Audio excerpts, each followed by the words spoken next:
I don't remember a time when curling wasn't a part of my life. When I wasn't putting in the sweat and hard work to be the best that I can be. Clocking in the time, the effort to practice day in, day out. Curling is more than just a game. It's a family, a community. And when it's time to play, I know I'll be ready. Hardline, supporting hundreds of our next generation athletes.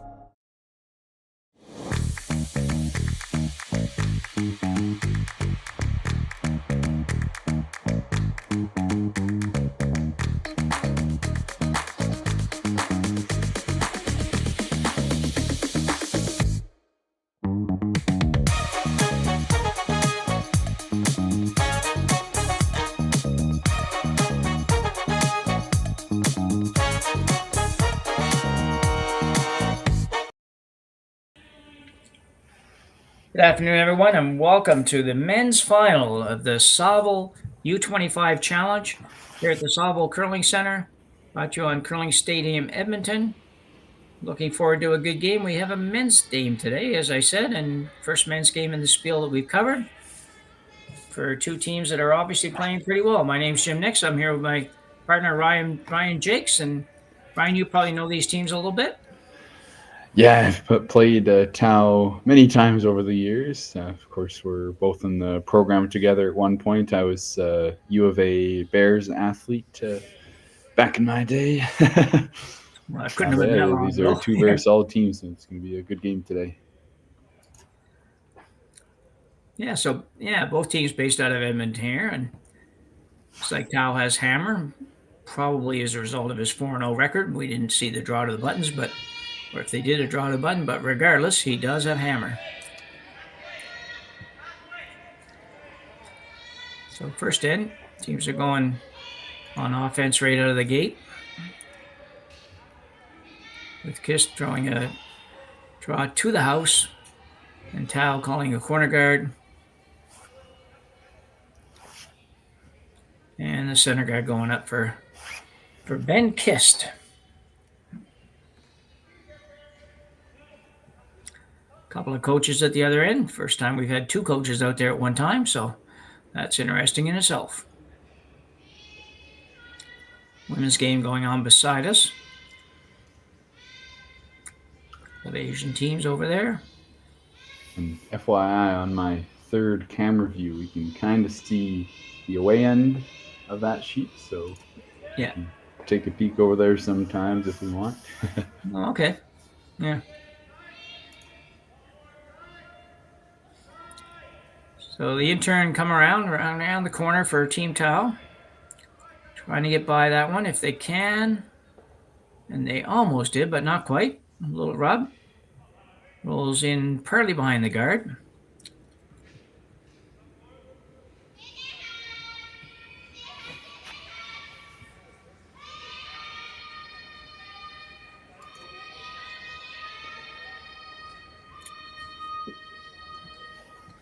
So what we got for players for second stone? So this will be Noah Mason Wood.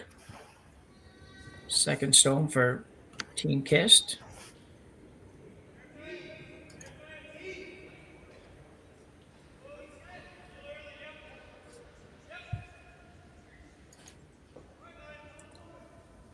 Coming around the center. Looking a little bit light.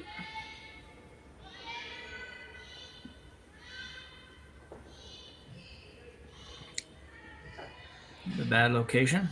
Yeah, it's an unfortunate angle for them.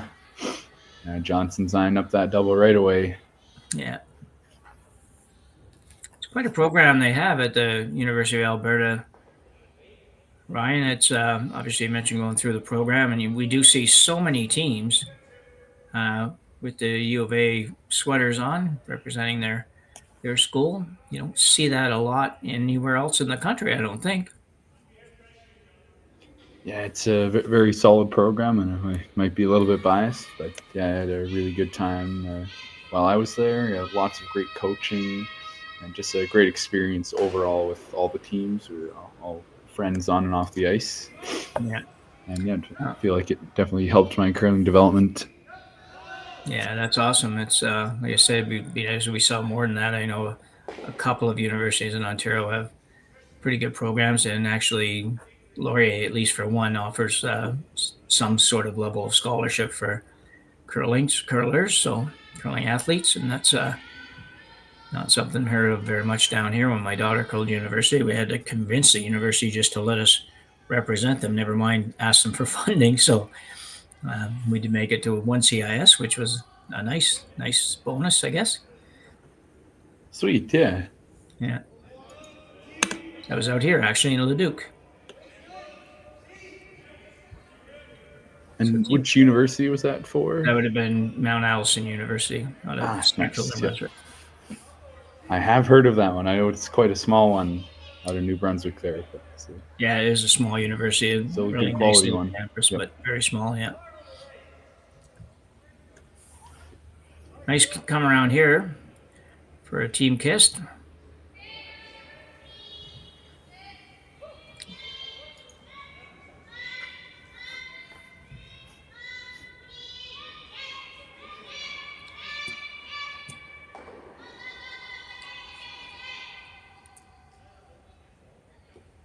Ben Morin. Second stone for Team Tau. Ryan will correct me when I get any of these wrong. I'm sure I'll have a couple, but playing the freeze. Good. Sorry, Ryan, cut you off there. Oh, no, sorry. It just said sounds good.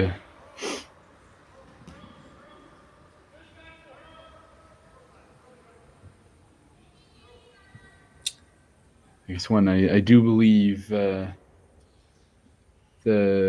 Team Red is Kiist. I think that's how it's pronounced. Oh, Kiist? Okay, yeah, maybe so with the two eyes, yeah. Yeah.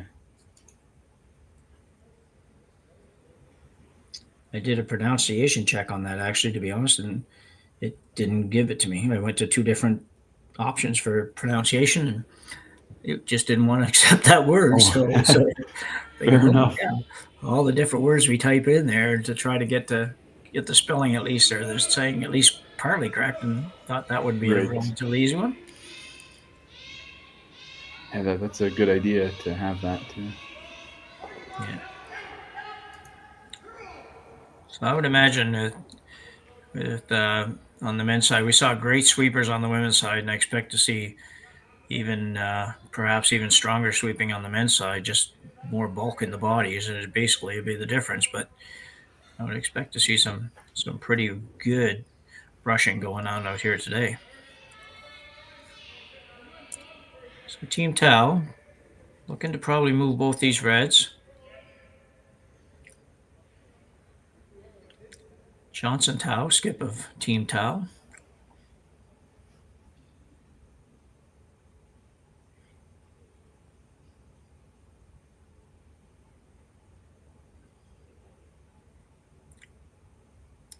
Probably a little bit of a down weight shot. Imagine somewhere around board or thereabouts on this one.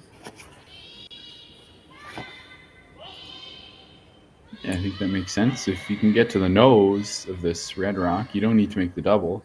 If you get to the nose, you can have it lined up at a really good angle so it jams.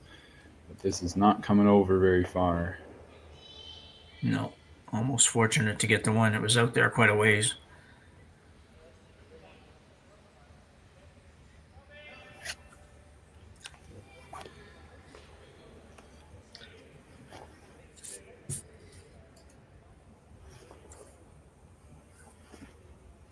So third stone for Team Kiist. Taryn Algot will now be asked to come right around again. A little bit of heat on the Tau team here if they can keep making another draw or two around that center guard.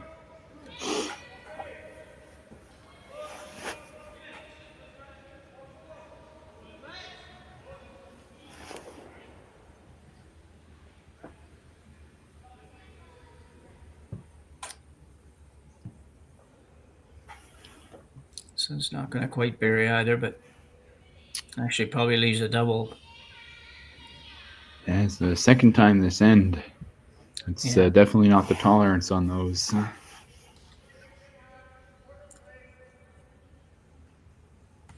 No, and I know he was trying to make it move a little bit more, but probably just could have come off the broom a little bit, let it die on. So it might have been a little bit better off. But we're talking inches here, so Team Tau now. Third stone is Jaden Newart.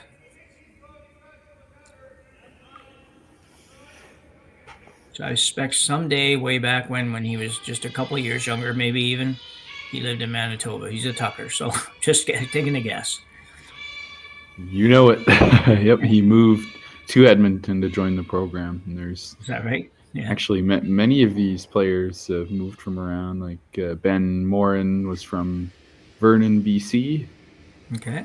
I can't remember if he moved earlier. I think he just came from university. And then Jaden Newart from Winnipeg, Johnson Tao from Vancouver. And on the women's side, we got lots of others as well. Lots from BC, Manitoba, even an American as well. Oh, yeah. But Andrew Knoll, the lead on this team, he's the sole Albertan, born and raised. At least I believe. I shouldn't say that. I don't know for sure if he was born here, but he lives in St. Albert with his parents are in the area. That's interesting.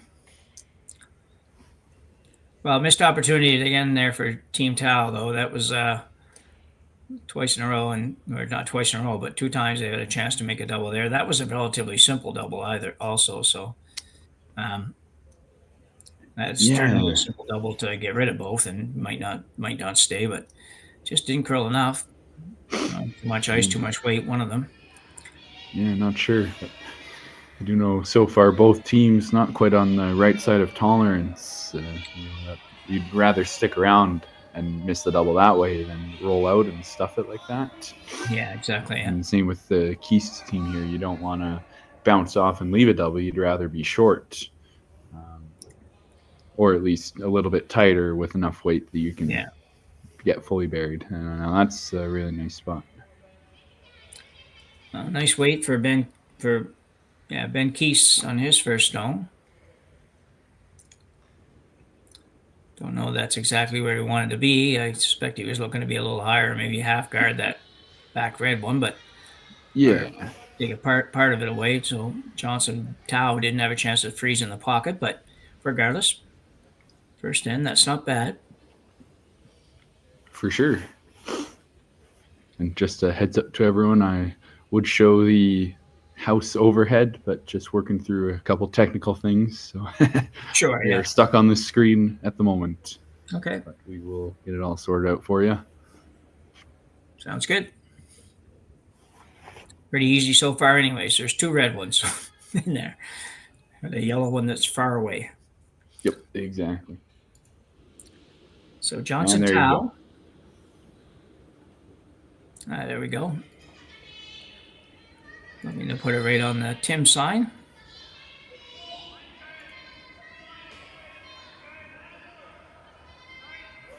Looks pretty close.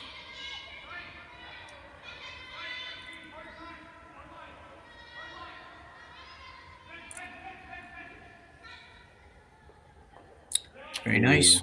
Excellent. Little bump. Probably would have preferred it not to bump, but still a pretty good shot, I think. Yeah, I'm sure he'll be happy with that one. Yeah. I swear, you look at sometimes, we talk all the time about just those little misses, and sometimes the tolerance issue, sometimes just a slight miss where Ben Kiist on his first one just went a little deep and a little right and allowed Johnson to make that shot. They're not always going to make it against you, but this level, they're going to make it more often than not. So took away probably the steal opportunity, but Kiist can force him pretty much to 1 here with just making almost the exact same shot, to be honest. Just don't throw it any harder so you don't bounce off anything or whatever. He'll get a force pretty easily if he can just throw the same shot and sit right on top of that yellow.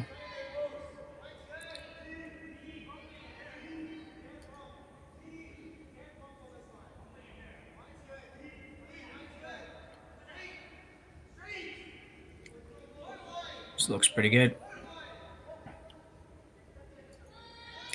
Just like to get a little bit more curl. Dandy. Nicely done. But can you run that top 12 yellow? Yeah, that's that'd be pretty tough to interesting, you triple know? them. Yeah.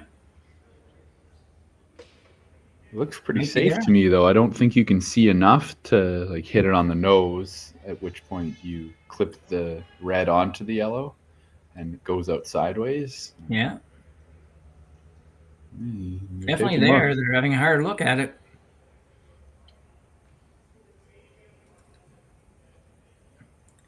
It would be hard for the yellow to go far. So it would be, I think, a relatively safe effort. Yeah, I agree. Johnson's just a little bit afraid of it. Fair enough. It's not the most pleasant looking shot. No, but I agree with you that it would be very hard to hit it. The only way you really get in trouble is if you could get to the nose or a hair inside on the yellow in the 12-foot, and then you just pinch it onto the red one, and the red one takes out your yellow. But I don't. Then you're in trouble. Yeah. So he's going to try to draw for 2 here. I'll tell you what, if he makes this shot for 2, it will be a heck of a draw. Especially this early when you're not 100% sure on what ice to take and such. Yeah, and well, they wouldn't have thrown this wide probably in practice. Well, it's not super wide, but it's a little wider than the draw to the button path that people are so keen to play. Yeah, he needs probably 6 inches more than he just took on his first shot, I guess. Doesn't matter, he's not going to get there. So yeah, that's okay. He made the first one really nice. Well, exactly, yeah. So in the first end, Johnson Tao does pick up a single. In trouble for a while, but picked up a single. Takes an early 1-0 lead over Ben Kiist.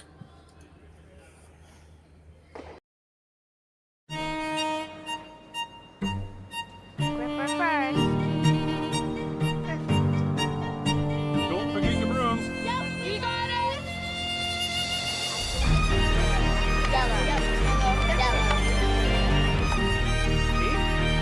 Come on up. Okay, well, what do you got? You got 1, you got 2, you got... Just one more throw, please. You make moments like these possible. Handcrafted in Canada, Hardline's Ice Pad has revolutionized curling for over a decade. Engineered with top-tier precision and durability, it is backed by an unmatched 10-year warranty. Designed for curlers at all levels to sweep effortlessly with maximum efficiency, it is trusted by the world's best curlers, including Olympic and world champions. It is quite simply the best broom in the game. Hardline. Join the revolution.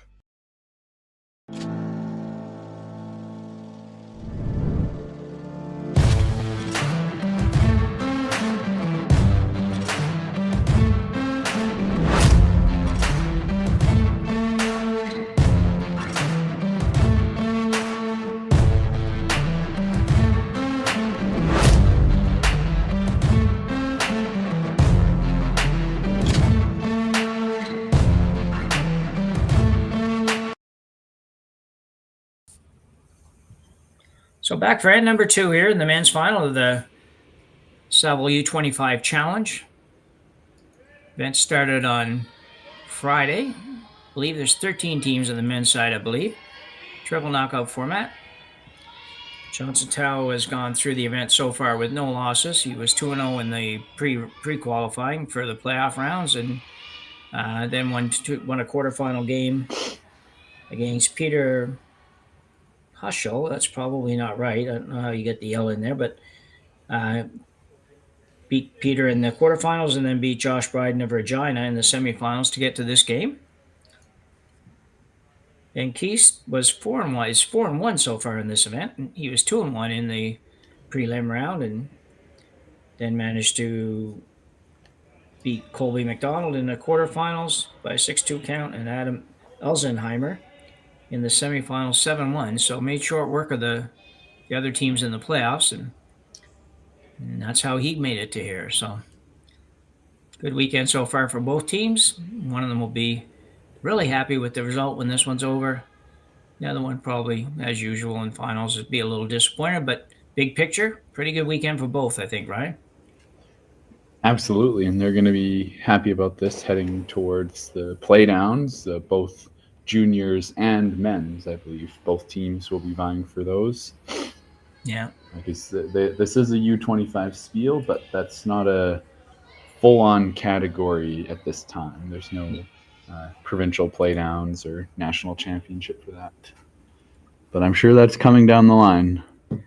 Yeah, quite possibly.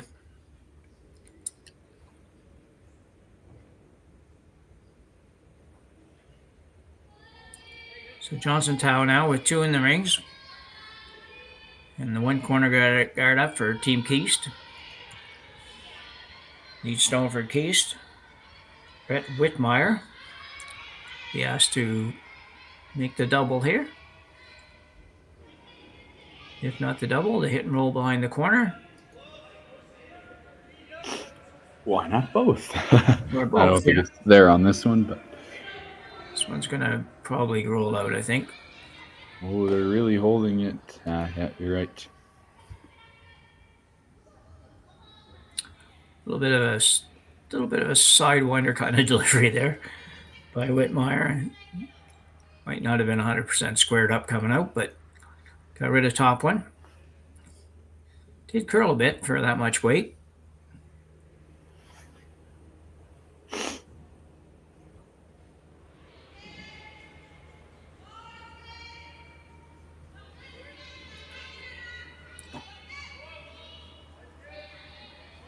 Second stone for Team Tau. It's Ben Morin. Putting up a guard, tight guard. I think they want it just in the house. Okay. I believe because the rock is behind the tee line, they may be a bit worried about Sure. too junked up.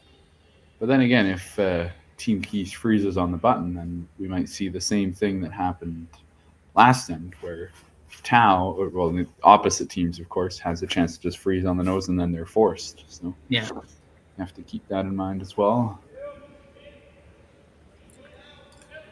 Here comes a hit attempt for Noah Mason Wood. This one's going to roll too, but this one may hang around. Yeah, lots of curl in that spot. There is. Well, a little too far. Yeah, but overall, that's pretty good. Even if Tau hits this, it's not going to outcount a corner come around. So Exactly, yeah. I feel like that's what you're going to see on the next shot. And I know some teams here would slash the red one, try to get them both out, knowing that nose isn't actually that good. Mm. Danger is you could jam it, maybe roll it a bit, and leave yours as a corner guard or an off center. Yeah, exactly. Oh, and you don't want to hit the guard on this one. Oh, and if you do, you want to hit it harder than that. Maybe that's hard enough. Oh, Get it out? my. You'll just sneak it out, and he does. Boy, I'll tell you, he didn't have a chance. Whoever sweeping that didn't have a chance to make many strokes in there either. So I didn't think that was going to go out on its own, but Wow. he did get it out. Which isn't perfect, but it's better than having it stay there and have Kiist hitting to sit 3. Yeah, that's another risk with those shots on the other side of the corner guard. Yeah. I don't know if you can tell, but I'm not a big fan of those kinds of shots. No. That's fair. No, Mason Wood. Put it back in more or less the same spot. Try to get it over a little bit more. He does. I think, yeah, you're going to see Johnson now play the high one. Try to make the double and roll in this time.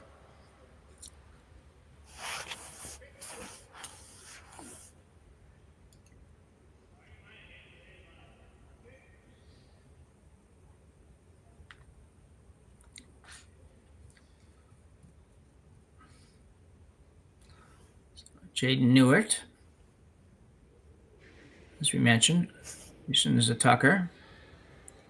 Tuckers, generally speaking, are really good hitters.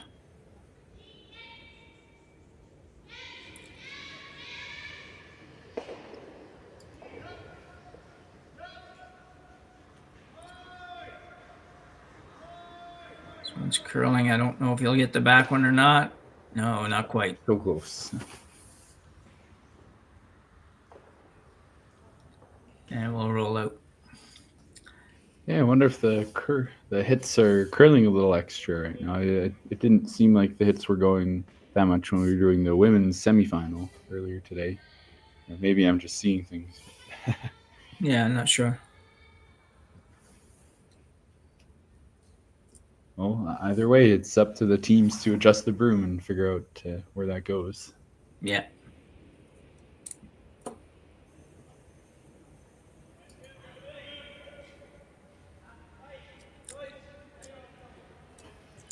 So Ben Kiist going to throw the corner guard back up on the one in the house. This one looks like it could be a little too deep. I haven't judged weight very well this week, but it's going to be okay. It's a deja vu all over again. Yeah, exactly. Probably like to be just a little longer just so he couldn't do this hit and roll on the ring thing, but still pretty good. Yeah, makes him shoot for it, but Yeah. Jaden did just throw this spot, so he's going to be pretty close on this one. Yeah, it's just a little off so far. He's thrown 3 hits so far, 3 shots, and hasn't made any of them perfect, and just a little bit off. Needs to get loosened up a little bit. This one should get the back one, and does. That's much better. Oh, and an excellent roll as well. Yeah, more like what he was looking for.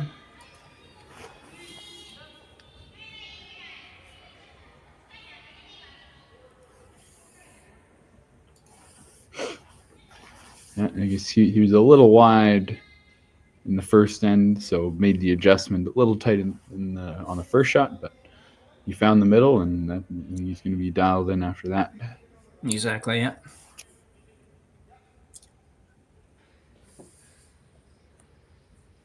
So Ben Kiist looking to try to make a hit and roll here. Says Ben's third's Taryn Aldott.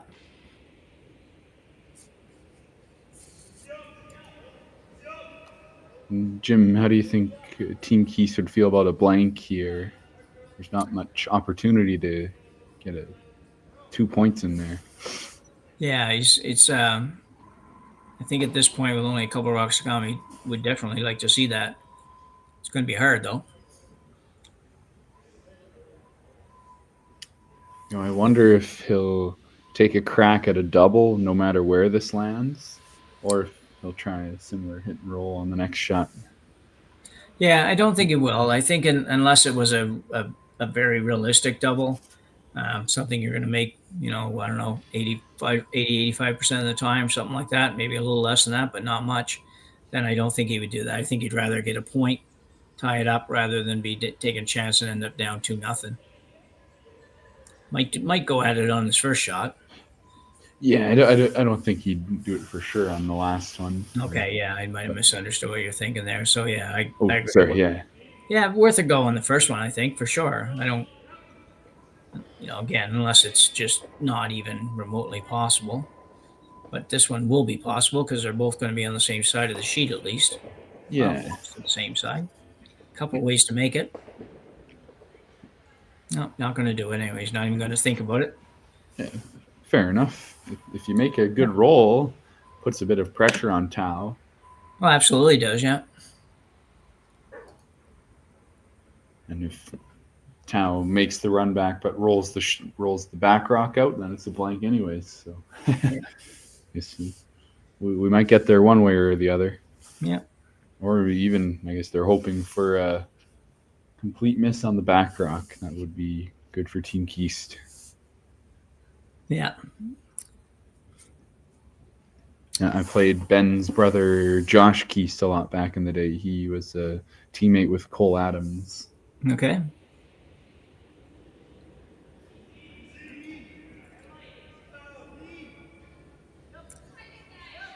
So Skipper Ben Kiist looking for a little bit of a roll. They seem to be trying to make. Okay, you're going to try to make a curl now. I think you're going to be closer to the nose than the roll. Yeah, you need to get that one to curl a little more. Early on, you're obviously a little afraid of trying to make them curl too much. You carve them quickly, and sometimes when you do that, as you know, it's you start them going and you can't stop them sometimes. So it's like oh. Yep. I guess unfortunately you don't get to change your mind sometimes halfway through. So got to be a little careful with that carving, and especially if you're not somebody that's practiced it a lot. These teams, I'm sure, have practiced it tons, but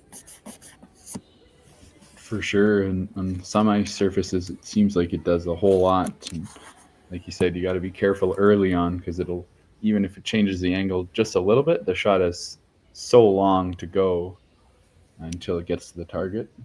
Yeah, that's but right. Carving late, it doesn't have as much time to follow that new trajectory. Yeah. So Johnson Tao looking to hit and sit 2.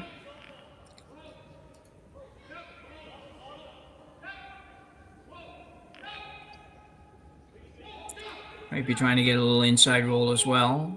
He's going to get it. That's very nicely done. That's really nice weight control on that shot. It's the best way to make it. Interesting here to see what Ben Kiist decides to play. Yeah, you always want to make the other skip think between 2 different shots. Yeah. Looks like he's going to play the hit. Is he trying to roll out on this one? Yeah, I don't know. It's a good question. Can hit high side. You could probably take a chance on the high side, but in the overcurl, I think it would be a little risky. Yeah, agreed. Yeah, I think he might be able to roll this out over the top. Yeah. I don't think he'll be too upset if his red sticks around a tied game. Got to get that double, though. Yeah. A lot of teams would draw in this situation, too, if you weren't somebody that... Yeah. This one's got to curl a bunch. Not going to get an over there, I don't think. Ooh. Well, that was the trouble with that shot. That's if you don't make it, then you're definitely giving up one. But so early on, Johnson Tao takes a 2-0 lead with a steal here of 1 in the second end. In the men's final of the Saville Under-25 Challenge here at the Saville Curling Center.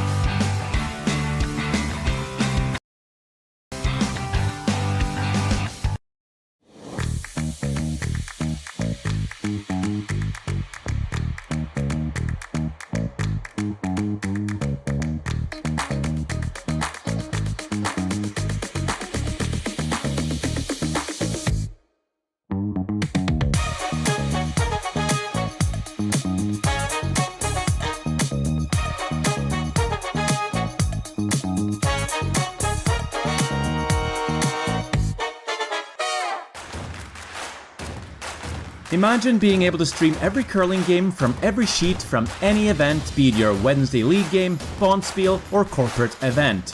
Curling Stadium offers an all-inclusive streaming solution featuring high-quality cameras, ease of use, great reliability, and minimal installation. Offering your sponsors customizable ad space on your streamed curling games and being able to sell video packages to your corporate events for increased revenue. With Curling Stadium, you can stream to any device, be it your mobile phone, tablet, or computer. Push the feed to your desired platform, be it Facebook, YouTube, or any other social media. Curling Stadium is simply the way forward. Where it's commonplace in other sports to televise every game, we want to do the same. Curling is a global sport, and it's time it gets the coverage it needs. Make your curling club the next curling stadium. And we're back. We're Johnson Tao, representing the Alberta Golden Bears Curling,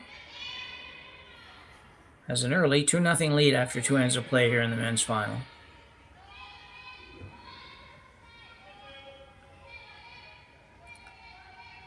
Made one very nice roll in the last end, and his final shot just controlled the weight nicely and made a little roll, which enabled him to force Ben Kiist to play a double, and Ben only got the top one and gave up a single. He could have drawn. That was his other option. He would have had to just draw basically a little better than full 8 foot, but thought the double was better if he could get a double and blank.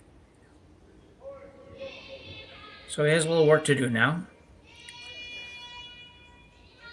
Yeah, a little bit of risk reward last end. The blank would have been really good. Yeah. But had to get that double either way. But it's good news. Still early in the game. So no problem. You make your shots from here, you'll be good to go. Yeah, exactly. So corner guard up, but a very, very long corner guard. And I wonder if they'll throw a double corner on that. They might. Kind of a new play that didn't used to see that much. Hey, Jim. Lots of double centers, but most teams would just split the corners, but it seems like teams are doing that more nowadays. Yeah, I haven't been around it enough to know, and since I don't play competitively anymore to speak of, it's I just haven't made up my mind exactly on what I think of the double corners, and I guess partly because I don't play with a lot of people that are going to be able to put one high and one low and consistently. Lots of times we're going to end up with them both beside each other or something. So right, yeah, I'm a little better off usually splitting it. If I want to definitely have 2 guards, 2 corners, I'm better off with them on each side of the sheet. But it's a good looking shot here. They roll behind the corner. Well done. A little further than he wanted, but still a good shot. Yep, that'll do the trick. Yeah. Johnson Tile called a little hit and inside roll. From where we are, it looks like that inside roll would be very tough to get, but must feel it's there. And with lower weight, like we saw last end, you want to really make sure you get by the guard. Exactly. You hit a third of this guard, it's either going to a corner guard on the other side, or it might even go into the house.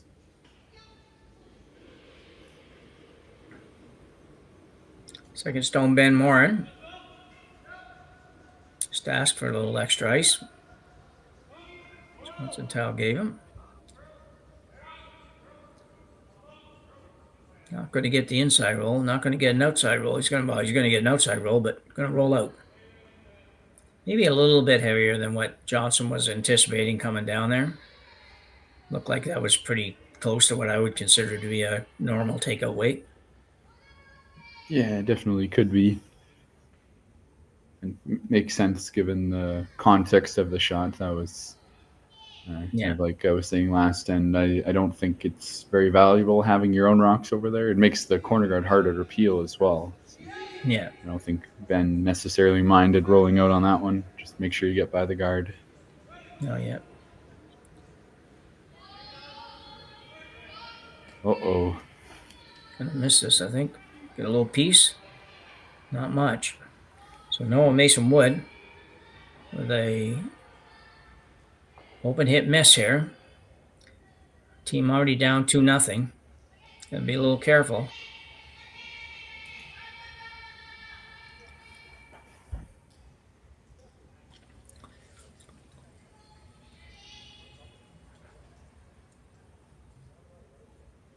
You don't get away with those open misses too often. Usually they come back to burn you most of the time. So early enough in the end here that Team Kiist might be able to salvage it. Still find a way to maybe even get there too. Need this one to move over.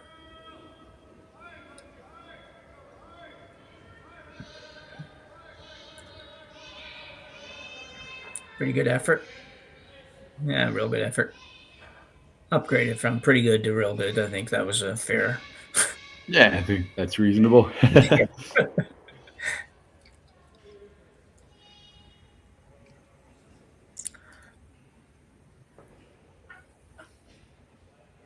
They've been working hard, both teams, this weekend, and see who can put the cherry on top. Yeah.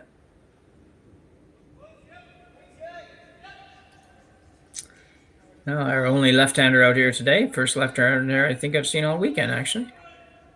I'm sure there's been others, but we haven't seen the men's side much, so we're going to sneak this one by the guard. Looks like they'll get by, carving it in there a bit.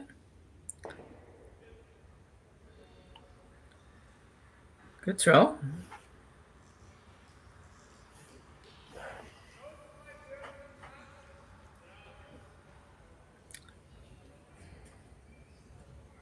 So Jaden Newitt with a little hit and flop if he can make it. Definitely room to make it. Bring the weight down to the right.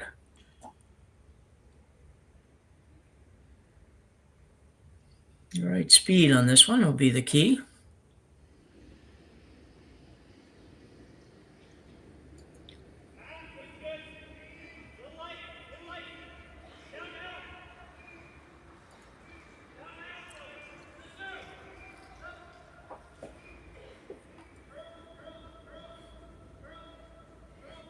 Looks pretty good. Dandy shot. Ooh. Excellent. So Jaden, after a little bit of a slow start, turned it on pretty good here the last 2 or 3 shots.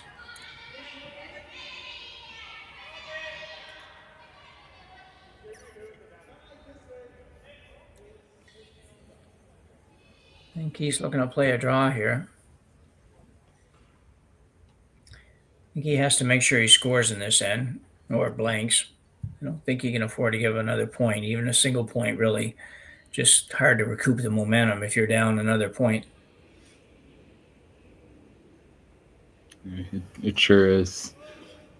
It's only 8 ends, and they go by pretty quickly. Yeah. Taryn Algott. Delivering a freeze, really.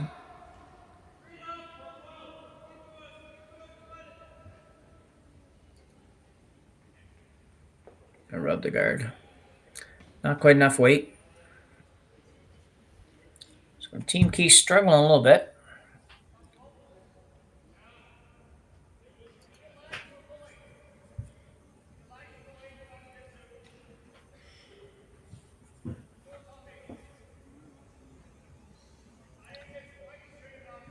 Kiist is in some trouble here. Yeah, they've kind of got both sides blocked off now by their own rocks. Yeah, exactly. Yeah. That's just part of the nature with corner guards. I guess that's another reason more teams are going to the double corner guard stacked high and low. So you leave one side open. But it is still a tight red guard. Like, it's not too difficult of a slash. They can open things up a bit. Maybe even stick a red in behind there. Yeah, it's pretty short. It's only like 4 feet, 5, probably 4.5, 5 feet most. But I guess the problem, and tale as old as time, how misses during an end, they seem to accumulate. Each shot just gets more and more difficult compared to the last one. And more difficult to, of course, make the shot. Yeah. So Jaden Newitt playing his first draw of the game. And it looks like he's got it figured out pretty good. This looks like a dandy. Nicely done.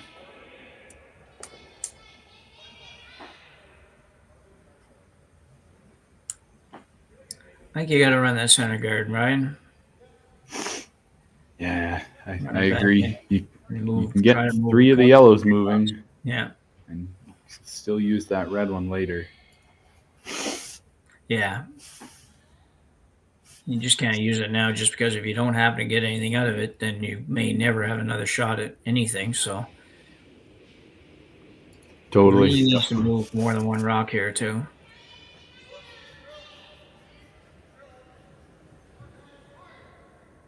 Just going to get the one, I think.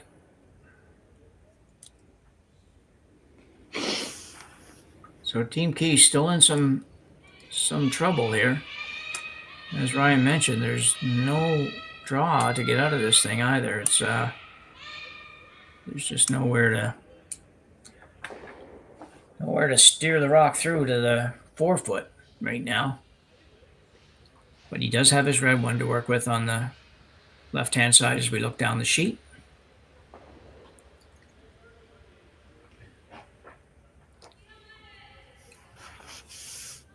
One reminder for the viewers, there is a long red corner guard on the left side of the house. Yeah. So Jim and I aren't crazy when we're saying there's no draw, there's no draw. Yeah. At this view, it certainly looks like there's one. Yeah, good point. Maybe I should switch that. There we go.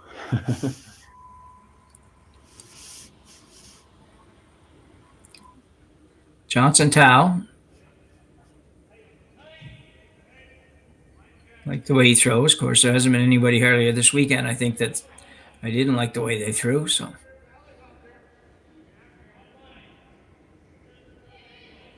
sneak by the red. He will. Not 100% sure where they wanted this one to end up, but I am pretty sure that wasn't really it. But yeah, I think they were signaling for a guard, just a little bit heavy. yeah. They got fortunate that it didn't line up. It didn't maybe line up perfect, but it didn't line up in a way that gets a gimme kind of a double or triple or whatever you want to call it. Probably would be a triple if that high one is just a little bit further left on the overhead shot. I think. Yeah. Makes sense. I think they managed it well at the end to get it to that spot. I think you can make two different doubles. I think if you hit it on the nose or a little bit on the right side, you lose the top 12 rock and the top 4 rock. But the other yellow sticks right there. Or you could try to drag it the other way. Hit about maybe half a rock on the left. I think you'll make the back double. So by back double, I mean the top 8 and top 4 rocks, but the top 12 rock would stay right there. I think that might be there if you hit it on the left side. Yeah, just listening. Hard to say. Tickle my throat.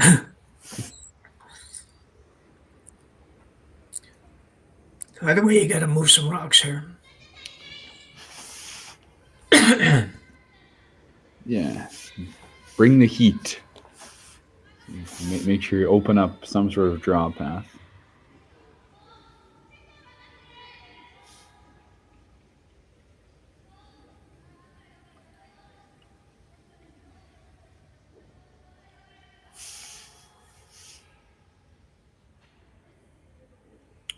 Looks like Tabita's having quite a solid game over there. 4-0 after 3 ends.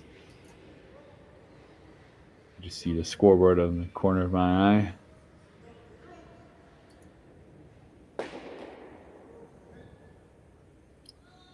Yep, that's a nice shot.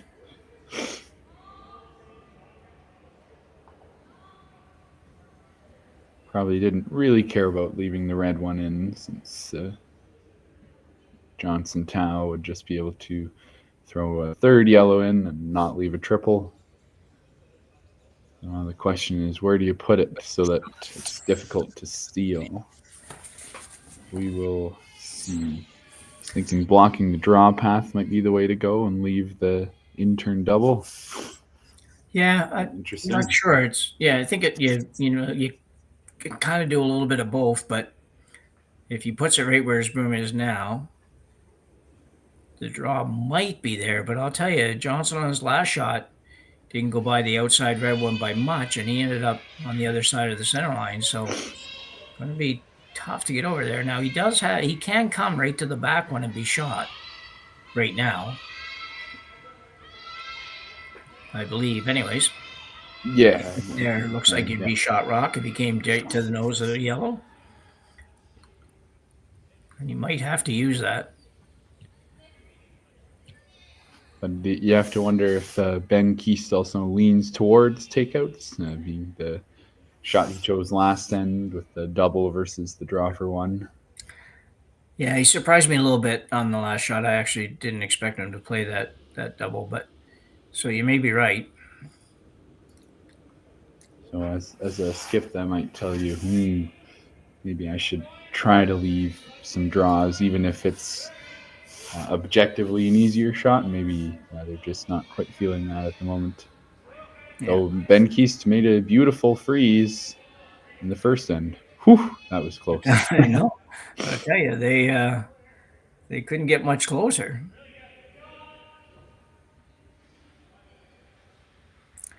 Well, what do you do here, Ryan? I think you make that double. I am curious why Team Tao didn't want to curl that rock over a little bit more. Yeah. Yeah, if you make the double, just get the double kind of stuff so that your shooter will stay. Yeah. Yeah, don't have to whip this one. Yeah, it's not far off a nose hit to make the double, right? Just a smidge.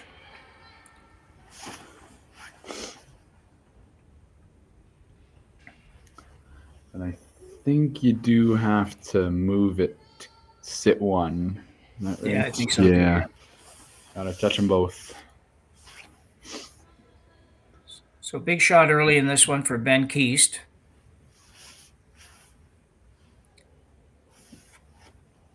Really needs to score, and at the very, very worst, even though it wouldn't be great, he doesn't want to give up more than one. But right now he's going to be thinking about scoring. Should be close.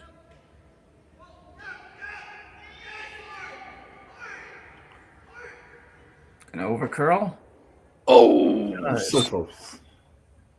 Well, that's really unfortunate for Kiist because that was a good throw. Just miscalled. So Johnson Tao will steal one more point. He'll go up 3-0 now after 3 hands here in the men's final of the Saville U25 Challenge. We'll be back right after the break.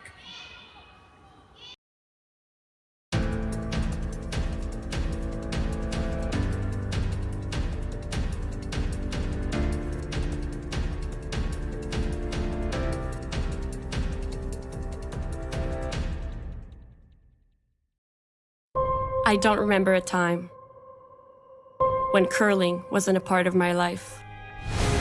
When I wasn't putting in the sweat and hard work to be the best that I can be. Clocking in the time, the effort to practice day in, day out. Curling is more than just a game. It's a family, a community. And when it's time to play, I know I'll be ready. Hardline, supporting hundreds of our next generation athletes. Join us this March for the House of Hearts Charity Bonspiel in Duluth, Minnesota. Help raise funds for Project Joy, who provides meals for hungry kids in our community. Every donation helps to ensure no child goes hungry. Join us and make a difference. Together, we can spread joy.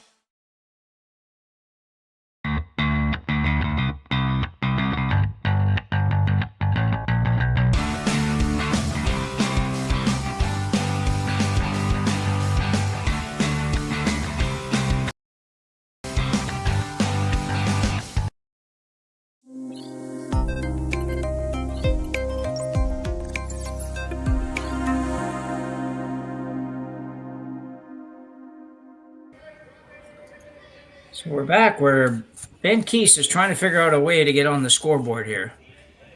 He actually forced Johnson Tao to make a really good shot in the first end to prevent giving up a point or two.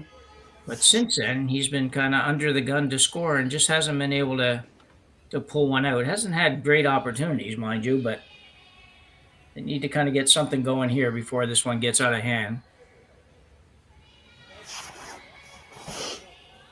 They need to find a way to turn things around here. They're not far off, just a couple half shots here and there. And Team Tao capitalizing on those.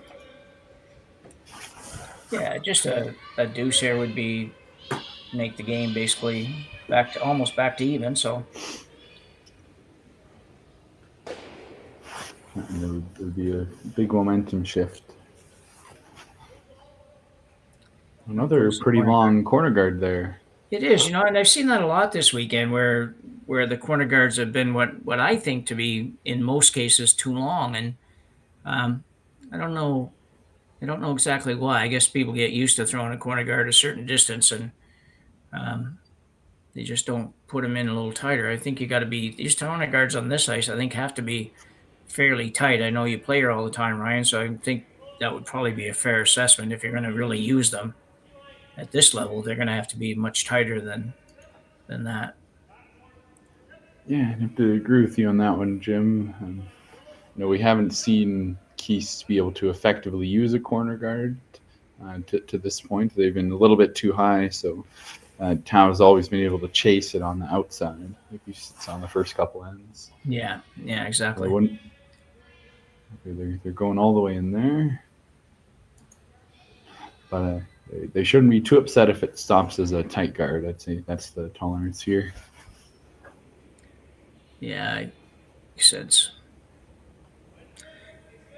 I guess this shot will kind of prove to us if that guard is too long. If he makes a really good shot and Tao's still able to chase it, and they know they'll have to bring it in a bit tighter. So Leadstone Rhett Whitmire.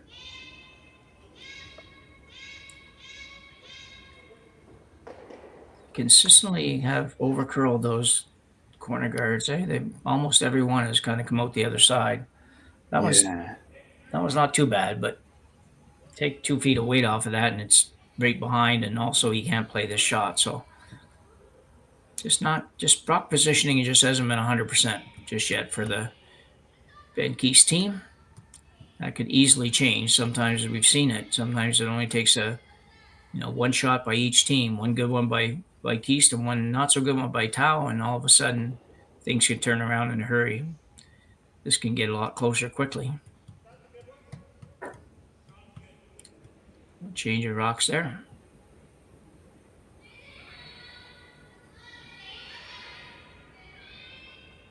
Yeah, you don't want to accidentally steal one of your teammates' rocks. No. They want to throw. Yeah. Rocks are pretty good at the Saville, but there's a few that are a little different. Maybe a couple feet slower on a rock or a little bit straighter. Okay. Not all rocks are made the same, after all. No.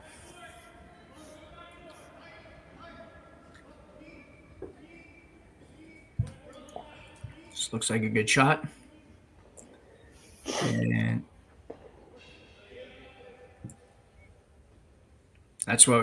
speaks to our point about the corner guard. I mean, that rock was on the other side of being dead buried, and Johnson Tao's team came around and hit it with really not much trouble at all. They could probably have thrown enough weight to remove it quite easily if they wanted to, I think, Ryan. Yeah, I think so. But they preferred to get a good angle on it, I guess. But yeah, my first thought was that they would try to chase that one, no matter where it was. Yeah. No Mason Wood. This looks like it's going to be on the corner guard, which is really unfortunate because they don't want to lose that corner, and they definitely don't want to go over here and guard the 2 rocks in the 4-foot. Oh. So if you could get negative points, and not all on him, but if you could get negative points for a shot, you would have got negative points for that one. Yeah, that really hurts. Terribly.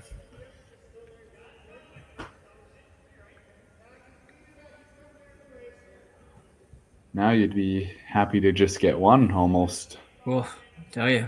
To open it up a bit to run back.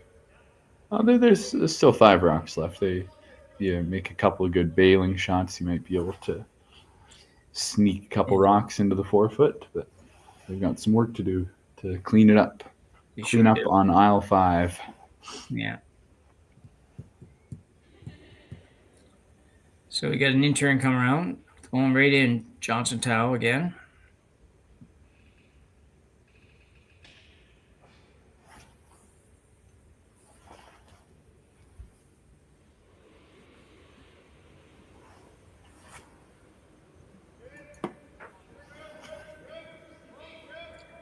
And Morin, second stone for Tao.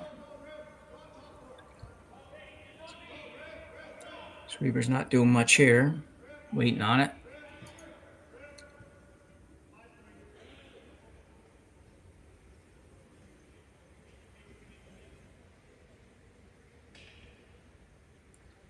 There's still Jaden Newart sweeping that. Boy, he gets over top of it, gets the weight down on her.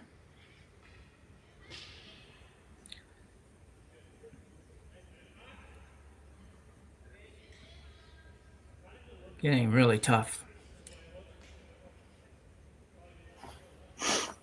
Yeah, what do you do here, Jim? Well, probably makes some sense. I don't know, but the only problem with not taking the guard off here, I think, is that you're not going to be able to take the guard off pretty soon. But just trying to go around and tap the yellow, get as much of the yellow as he can. But he's got to get a big chunk of the yellow. You hang around in front of it here. Sneak it by the guard. It's good. This could be pretty good. Yeah. No, that's a very nice shot, I think.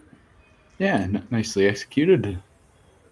It's tough when your nice shots are when you're only counting number 4, but regardless, that's a whole lot better than it was just a minute ago. There's some opportunities there now to make a double across the way there, or to make your red tap if they're still there. There's some opportunities now where there weren't before. So with 4 rocks to come, there's a little bit of light at the end of the tunnel again, as they say. Absolutely. Yep. Yeah, coming down to take a look. But yeah, the good news for Team Kiist, those yellow rocks that are sitting shot, they're not getting any closer to the throwing end. They're only going to get further away, and that red one can be promoted. Yeah. They have time. We'll see what they can do.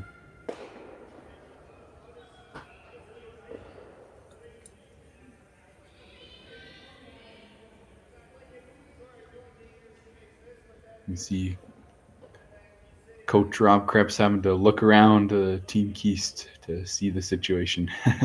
Yeah.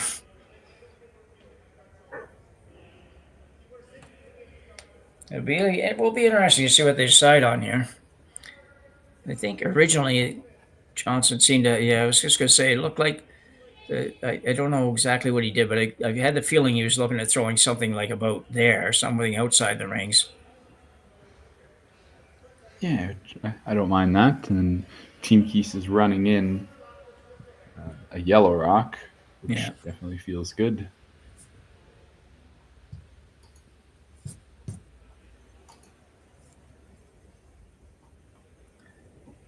So Kiist still in a heap of trouble, really.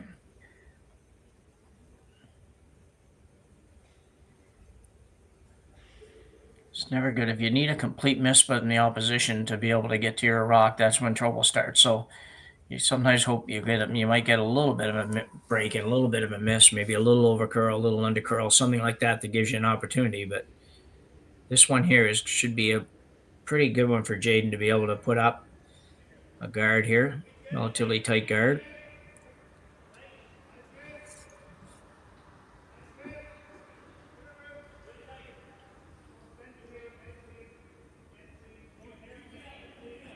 This is coming in nicely.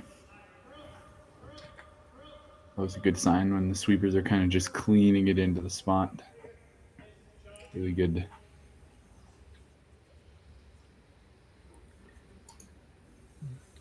Boy, this is so tough. Yeah, I was just going to say, do you ever run the red back into that? Whew. I know. I hear you. I just don't know exactly what you need to do. I think I'd rather run the red than run the yellow, to be honest, but they're going to give it a go. I guess they figure a lot of the easy shots aren't working out for them, so we'll take on a high degree of difficulty shot. This looks like it might be a double peel. That's quite a bit of ice. Okay, maybe so. You're not throwing it 100 miles an hour, that's for sure. That makes sense then. Got to be a run back. Got to hold this. Oh. Yeah. That's just not a good effort.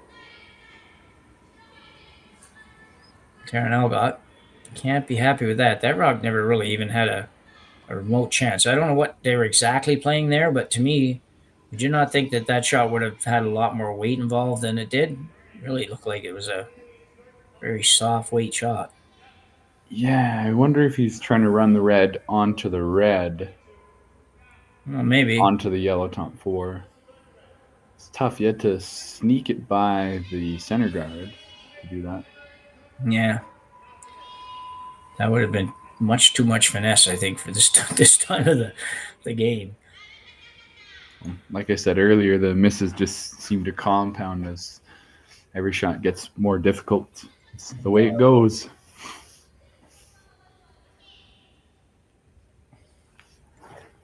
Well, I guess if there's any good news for Ben, it's Ben Kiist is that the intern draw to the button is open so far. That is good news.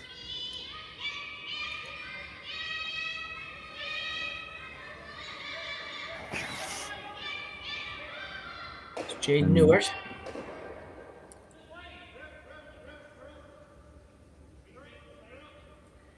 Going to get a little more curl out of this one.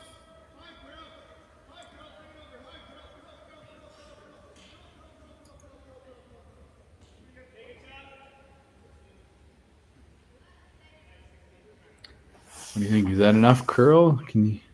Is it a good shot to play through the hole onto the red?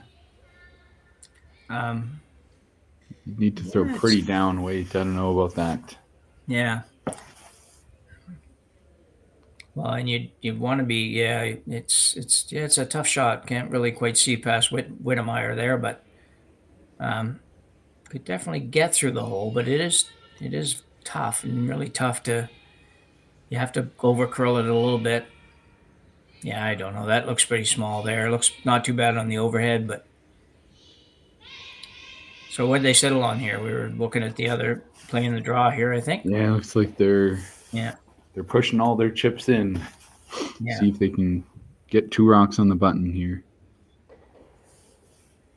It's just so few rocks left. You could have played the yellow that he just threw, running into the other yellows, and get rid of all of those, and then you'd be number 3 with a chance of maybe playing a double on some point. But when you say maybe have a chance, it means the other guy has to really blow a shot, and they don't look like they're going to blow too many here.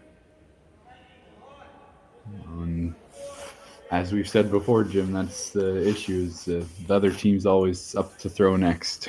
Yeah, exactly. Yeah. Always them sitting 2 and throwing. That doesn't feel good. So I don't blame them for seeing if they can get a shot rock in here, put some pressure on Team Tau, see if they can get a miss out of him. That's a pretty nice shot. They could have actually swept that a little tiny bit more, just to make sure they got over. But I guess it wouldn't have probably made much difference. They're never going to take it enough that Johnson Tau is not going to be able to get to it. But still, it's a good shot, and now they have to make a move on it, which at least leaves you an opportunity again to take it in there. So bit of a recovery for Taryn there after his first one. Makes sense. Johnson Tau doesn't have to throw in some sort of super easy guard, just lobbing it up there. Yeah. He's got to make a more precise shot. Make him, if he's going to win, at least make him earn it. Yeah. I'm not sure if he's playing. I assume he's just playing right to the back one to knock the back one out on his own. Oh, he's trying the in off here. Well, I was going to say he was looking at sort of the kind of that around the horn type shot. Yeah. He's not a fan of Team Kiist being able to use the in off themselves. Yeah. I believe that's the rationale. Well, it's no gimme though. Yeah, it seems a little bit unnecessary here. It's all they just if it works out great, then it'll be marvelous. It'll be very hard for Kiist to score, and I guess that's a goal. But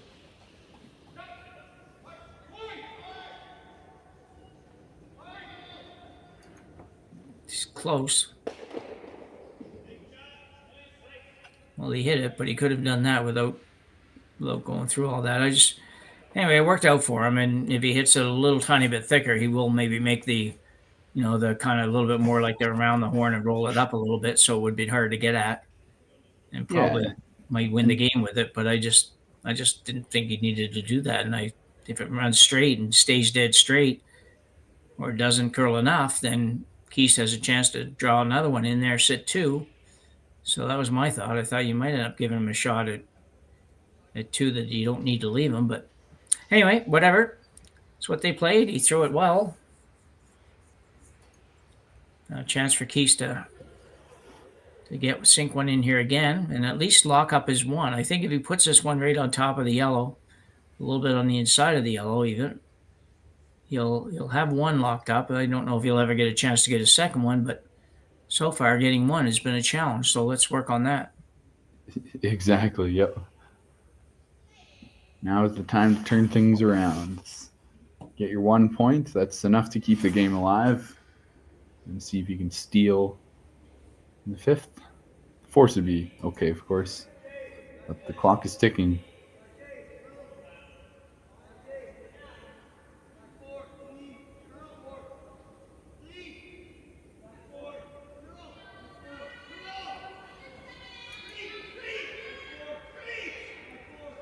This looks very nice.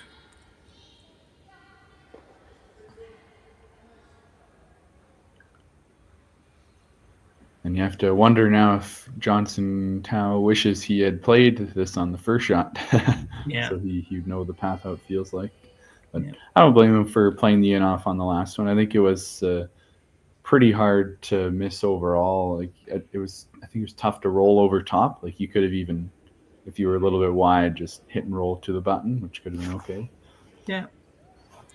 Yeah, I don't totally disagree. I just thought, Totally. He played a harder shot in that case. But anyway, it worked out okay for him, and really, he throws it so good that you're not expecting him to miss it by a whole lot. And that shot had some options. You hit a little thick, it just rolls to where it did. You hit a little thinner and it goes up over, or hit a little bit thicker and it makes that little round the horn and rolls up. There was hard to have a lot go wrong with it, and at least not remove the other stone. But it's always hard when you're curling to look back at a shot and say, "Oh, that was risky," or "Oh, that was a bad idea." If you make it, that's why losses are so valuable. You can learn from things that went wrong instead of things that could have gone really wrong, but just happened to not. Johnson Tao throwing what will amount to basically a guard here, I think. They tapped a lot of different places, but I believe they're just trying to get this one at the top of the 12-foot somewhere. Yeah, fair enough. I didn't have a very good look, but it seems like there might be room to get a red one into the button area. So I'm a little surprised you didn't want to chase this one and even go for the steal. Yeah, I was a little surprised too. It's not necessarily open, but we all know, including they know, how much it'll curl, and you just come down with just back house weight, and you bump that through, and you very well might steal, and you might steal more than 1. I know at this point a force is really big. You wouldn't want to do something that took that opportunity away to make sure that you don't give up more than 1, but it did look like a reasonable time to take a shot at that for me. Yeah. Worst case scenario, you come in, you don't tap it far enough, and he still sits 1. Well, that's fine too. Like it didn't really, unless you really overthrew it, it would have been hard to mess it up very much. For sure. And Ben I don't think you could have guarded everything. I think you could also throw maybe hack weight through the hole, hit the red on the nose. Yeah. Hit the yellow just out of the 4-foot and roll to freeze on the red one. And I think you get your 2 that way as well. So, yeah, I actually like that out turn through the hole for this shot. I know it looks harder than this, but this is not. This has got to go by that guard and then curl to full 4-foot. I don't know that that's going to happen. It feels like a little more margin on the whole one for me. Yeah. Yeah, this is a long way to go. Weight's okay, but the direction is not so good. But the good news for Ben Kiist is he has a point. He is on the board, And he only trails by 2 points here as we go to the fourth and fifth end of play.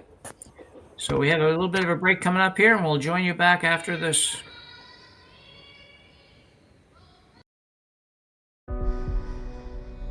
Everything I've worked for, everything I've sacrificed, has led to this. It's out of your hands now. All the gold medals in the world can't help you now. You could throw the perfect rock and still miss, but it just takes one. You leave it all out there on the ice to leave behind a legacy. This is it. It all comes down to this rock. The hours in the gym, the weeks away from my family. This is what I've been training for. And all those voices trying to tear me down, I'm here to silence them. We've given everything we have for a chance to get everything we want. For over 20 years, the Sandra Schmirler Foundation has granted more than $9 million to hospitals across Canada for life-saving equipment for premature and critically ill babies. In the past 4 years alone, $4 million has been granted thanks to the curling community's incredible generosity. The need continues year-round, and with your help, we can ensure every baby has the chance to grow up and become a champion, just like Sandra. They're at it works sometimes.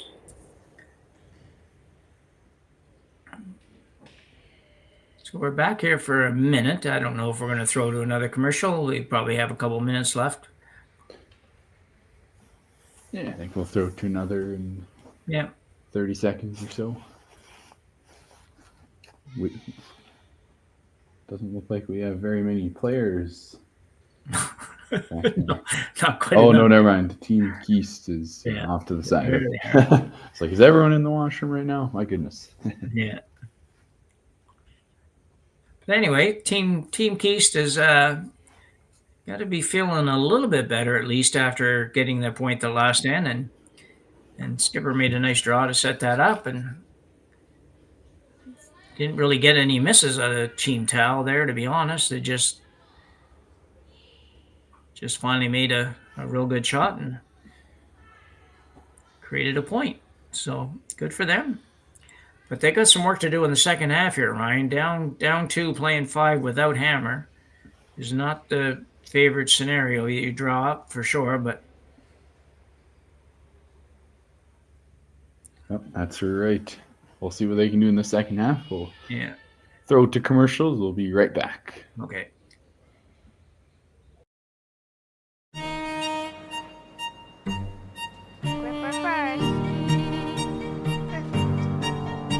Don't forget your brooms. You got it.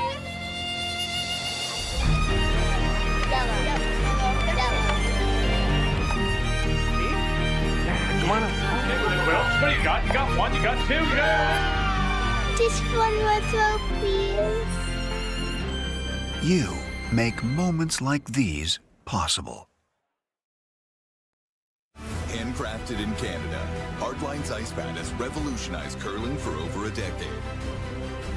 Engineered with top-tier precision and durability, it is backed by an unmatched 10-year warranty. Designed for curlers at all levels to sweep effortlessly with maximum efficiency, it is trusted by the world's best curlers, including Olympic and world champions.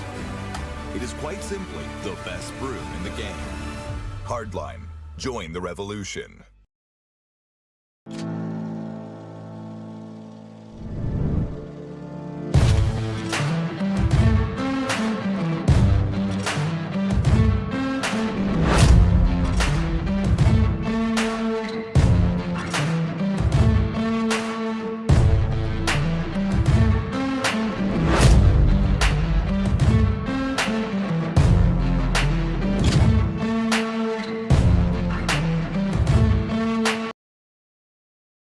Good start. So as we were coming back, we just saw in our little side-by-side screen Hogged rock for Team Kiist. That's certainly not the way you want to go when you're just had a conversation. We'll try and probably get back in this and maybe trying to steal a point in this end. That one hurts, I think, Ryan. Yeah, when you're trying to turn things around, get some momentum on your side, that is not what you want to happen. You'd rather be in the house than guard or than hogged. In the house isn't very good either, though, of course, when you're trying to steal.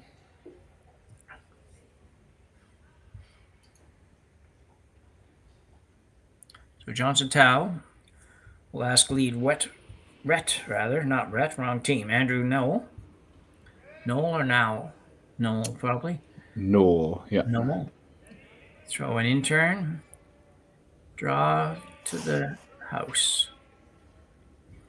No need for corner guards, he figures at this point. Let's go in the rings and let's see what Ben Kiist wants to do. Fair enough. I know one thing, we're not going to see him hit that rock. No. He needs points. They don't.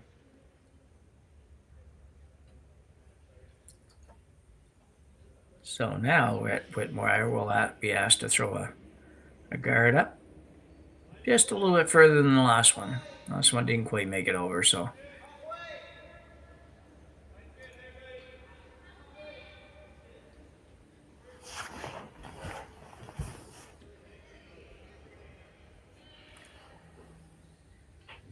That's nicely done.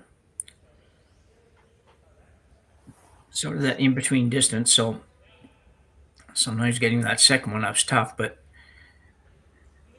not sure if they would go do that or not, but probably would. Yeah, I imagine they would. So Ben Morin on his first shot is going to start peeling right away, I'm sure. Yeah. They're only going to ever have one guard to be able to use. But that's all you need. You get a good guard, a good come around. Maybe get a steal. Well, I suppose it depends where this rock lands too. If it's in the way of the draw path. Ooh. So it's going to come out the other side. Andrew Knoll. Nice shot, but wide open on the intern.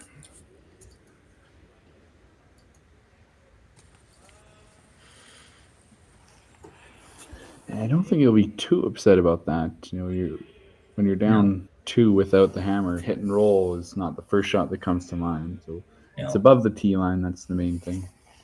No. I think he's indicating he's going to try to make a play on this with maybe hack weight, which I'm not sure, but he sort of I thought he gave his foot a little tap there. That's usually a hack weight shot, but I think that makes sense. So Noah Mason Wood. Look to move that yellow one. At least move it a little bit. You're going to move it a little bit. You might move it out. It's pretty key to stay in the 4-foot here. If you don't stay in the 4-foot, Tom's just going to start peeling the guard. Yeah.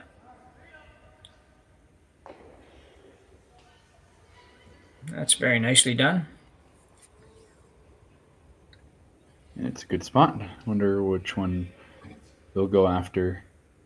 Keep it simple for now. Yeah, this makes sense. Fair enough.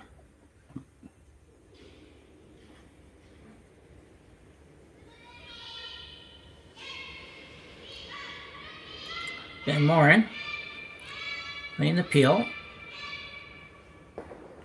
Might be playing the double. No, just straight peel.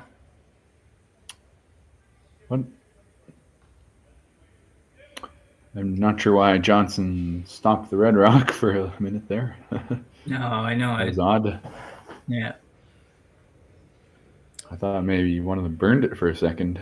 Yeah, I mean, fool for a second. I had to count the rocks real quick to see did they go a rock early on that, but right. Yep. Yeah. Well, I've tried to do that before. I call the corner guard peel, and my teammates say, "What are you doing?" Yeah. We're still in the free guard zone. Yeah, we're just testing, see if you guys are awake down there. This rock is not going very fast.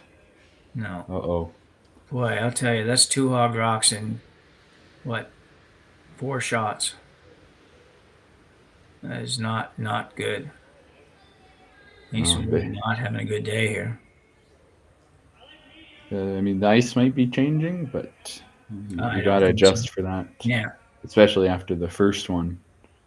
You'd rather throw backline weight, hit the red on the nose, tap it to the back of the 8-foot, and at least have 2 shots to use in there. That's no good.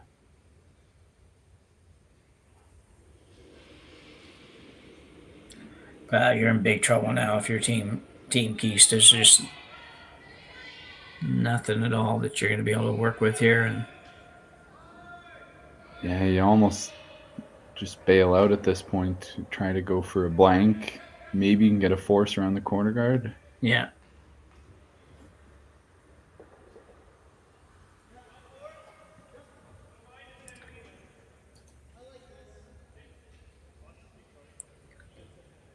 So I'm going to play the freeze, in-turn freeze.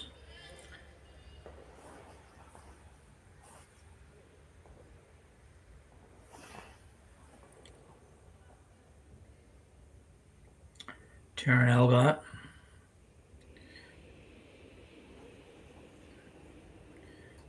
Each team's got to put some shots together here soon.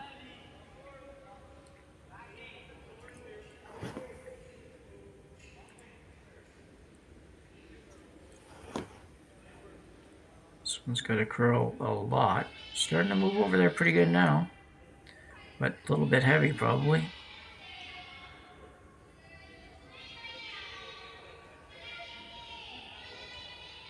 Weight was not too awful far off.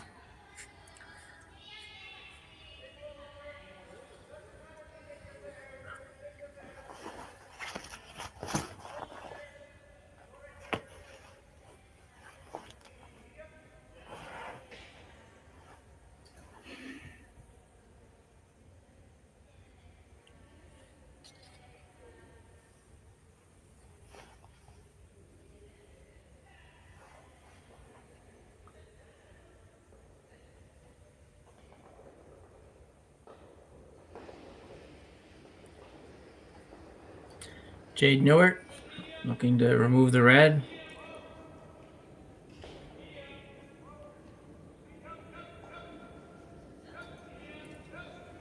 Well, he could sit right there, and it's a good throw. Like we said a couple lanes ago, Jaden, after just a little bit of a rough start for a couple shots, is throwing it pretty good here for the last 3.5 ends. As you would expect.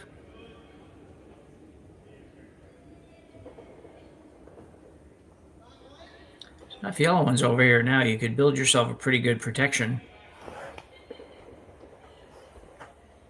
just by tapping this a little bit. With a nice little tap, this could be Pocket City over here. Yeah, exactly. Yeah.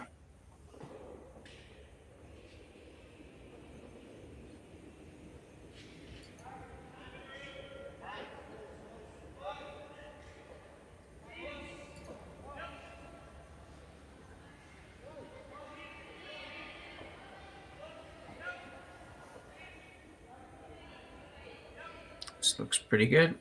Just don't want to move it too far. Oh, he's just a smidge heavy, but not bad at all. It's not a gimme, but there's room to either pick that out like Johnson's looking at, or you can get it through the hole. Yeah, there's a couple Wouldn't options. that be something? Yeah. Yeah.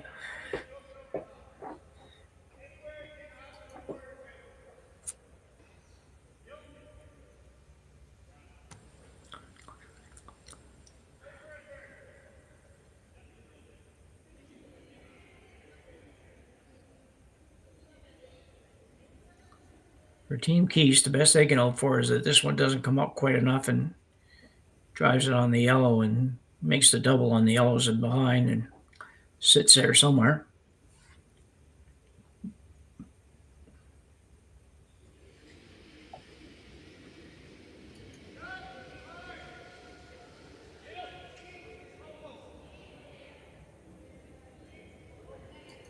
It's going to get it thin.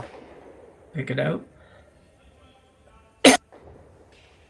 I'm not sure he wanted to Yeah. touch that yellow just a hair more back. It's more of a pocket than it was just a minute ago. Yeah, I think you're right.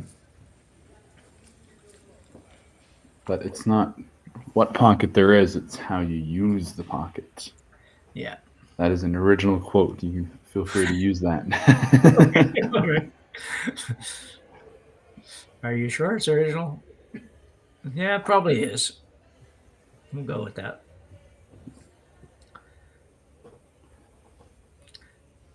So Ben Kiist needs to make a good one here. If he can make a couple of good shots here, he might get out of this with a force yet. Those rocks are just in that position that you could make something happen. See, the women's final just ended. Yeah, I was just going to say, I see them walking out the door. I presume Tabata came out on top. They were looking really good early. Yeah, I think they almost had to. If they would never have lost that, putting points that fast. So this one's looking not pretty sure good. what happened in the fifth end, but I'm sure they got 3, maybe even 4 to have handshakes right away. Yeah. Need a little more weight on that, but it's at least there. Not quite shot even. So I guess it definitely need more. Yeah, I think you're right. I think Miara, I can't remember the name of the other team, but they would have had to score like 7 or something for Tabata to end up quitting. So makes sense that it was Tabata that won. It was interesting. I love how they're very polite, very whatever. They put the rocks back both sides. They did that in the game. We had them earlier, and they put both the red rocks and the yellow rocks, lined them all up, and did the little bow at the end out towards the ice surface. It's just cool, I think. Be the only thing I can say. So trying to pick this one out. Lots of weight on this one.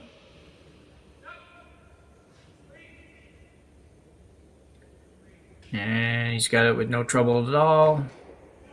Boom. Still there, though. I don't know if you can put it in there in a spot that Johnson can't get it out. But I think you can probably come pretty close to that. Just not exactly sure where that has to be, I guess. Actually, if you froze right dead to the yellow, probably for him to get it out to score more than one would be very, very difficult. The problem with that, though, is the yellow full 8 is right there. I think he could come off of that. Yeah. And remove the red and get 2 points, maybe even 3 if that back 8 yellow that he freezes 2 sticks around. Yeah. This is pretty tough. But they'll at least make them shoot for it. Yeah. Late on his first one, so he'll add a little. He can't add much, but he does need to add a little. This looks pretty good. Just don't want to be heavy. You don't want to leave it whole. Well, that's basically where I thought was good, but that's pretty good, I think, Brian. Yeah, it's a really nice spot. I think he can sneak it out. Like, I think it curled just enough that if he knows that with peel weight, that it'll go under the yellow enough. You think? Yeah, that it's 2 points, but that's still a really great throw. Perfect weight. Yeah. That's close. It might touch the yellow far enough that they're forced here. Yeah, I think it's got to be careful. You got to be a little careful, because if he tries to hammer it out of there and it does catch that top yellow and stays there, he could actually give up one. Yeah. What a turnaround that would be from getting blood from a stone here. I think at the end of this day, you're going to see him play a draw. Draw for 1, take a 4-1 lead after 5. But I was wrong. That's okay. Well, The open hit's not very difficult either. And he must think he can sneak it out of there, or he just likes it better than the draw path. Yeah. Well, it's going to be interesting to see this one. I'm not quite sure where they go when they hit. Yeah, I'm curious about the turn choice too. With the out turn, it'll kind of gear the red rock a little bit straighter back. Yeah. So it's not going to be moving as far as if you played the other turn. So yeah, that makes me think he's only going for one here.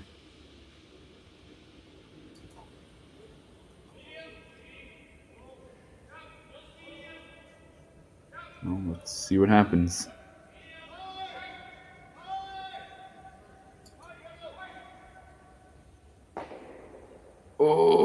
Oh my.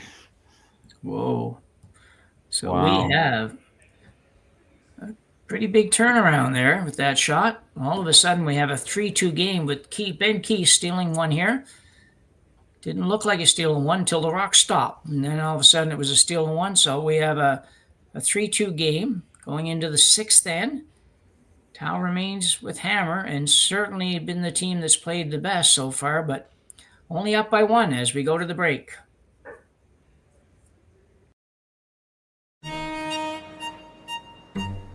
Gripper first. Don't forget the brooms. Yep, you got it. Yellow. Come on up. Okay, well, what do you got? You got one, you got two, you got... Just one more throw, please. You make moments like these possible. Handcrafted in Canada, Hardlines Ice Band has revolutionized curling for over a decade. Engineered with top-tier precision and durability, it is backed by an unmatched 10-year warranty. Designed for curlers at all levels to sweep effortlessly with maximum efficiency, it is trusted by the world's best curlers, including Olympic and world champions. It is quite simply the best broom in the game. Hardline. Join the revolution.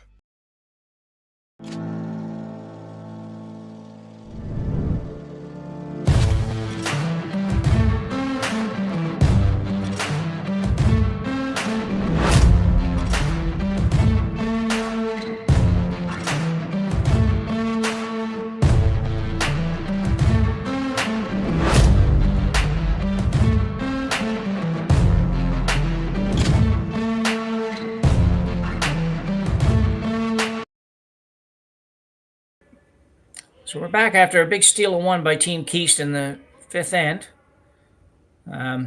Certainly kind of came a little bit out of nowhere, but Ben Kiist himself threw a very nice shot on his last one to set it up, and sure enough, it worked out. And there's still hope for Kiist here. He's only down 1 point.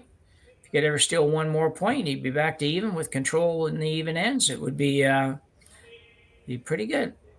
Needs a little bit of help here, though. The team's got to pick it up a little bit. They certainly have been struggling, and we'll need to make some more shots. You can't count on those last rock savers all the time, right, Ryan? That's right. We know because we both skip. We know that we just can't make them all the time. Nowadays, I only make them once in a blue moon, but still. No, I'm sure that's not true, Jim. Well, getting old, legs are getting sore and all that kind of stuff. Anyway, it's just another example of the shots that just have to be better. Like, you know, that rock really does nothing for Team Kiist, and you know, you're trying to come around that guard. You want to be coming around the guard, stay a little bit high, even if you're short. Wouldn't be bad. You got all kinds of room for be short. Just can't throw it to the back of the 12-foot. Yeah, it comes back to that tolerance. Yeah, exactly. Really not the way to do it. I mean, the hog rock last end might still be in the head a little bit. Yeah. Just giving it a little extra to make sure. Did just throw a nice guard on the first one. Yeah.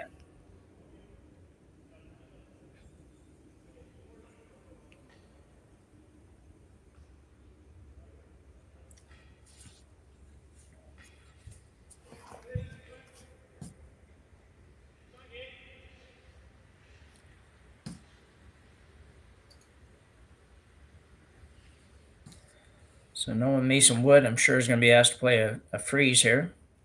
Just draw down to the red one.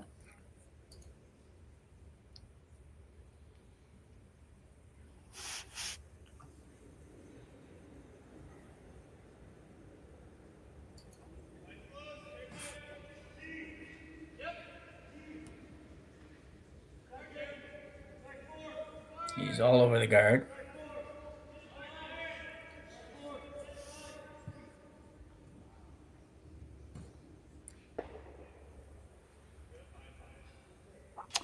You just can't do that. No. We might see Tao go on the offense. I'm not sure Well, how you know, Rob will feel about that, but yeah, it's you know, you at least didn't totally destroy the center guard, but you know, it's just you just gotta make a few more shots on that. But anyway, he didn't. So like you say, the tolerance on that's got to be not hitting that guard. Like it's you know, yep, yeah. it's one of the givens in tolerance. Yep. So Johnson, Sometimes, I guess. Yeah. But before, when the no tick rule was not in effect, sometimes Yeah. that was a good shot. With no time and place for that. So Johnson Tao playing a draw, basically right into the rings.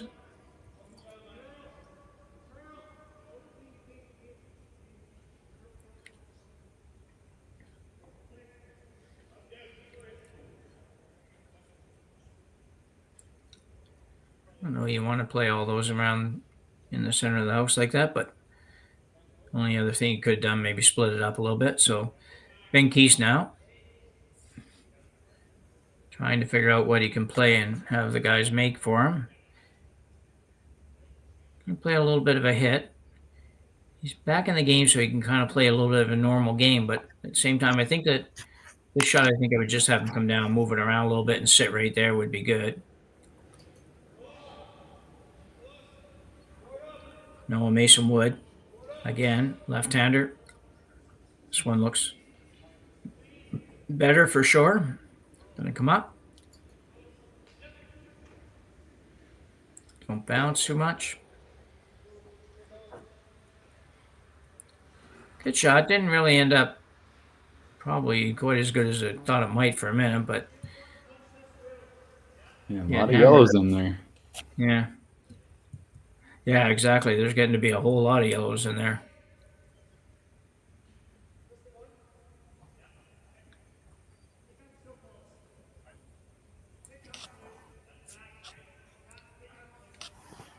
Wasn't sure he'd want to move those that much, but he didn't take very much ice, so anything less than that for weight, and it would have probably hit the guard. So Ben Moran now being asked to remove that red one.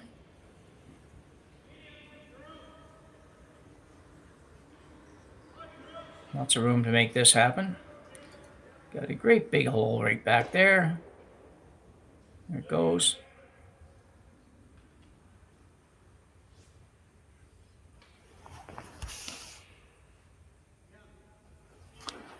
Once again, that's a really long guard. I lean towards throwing another guard in there.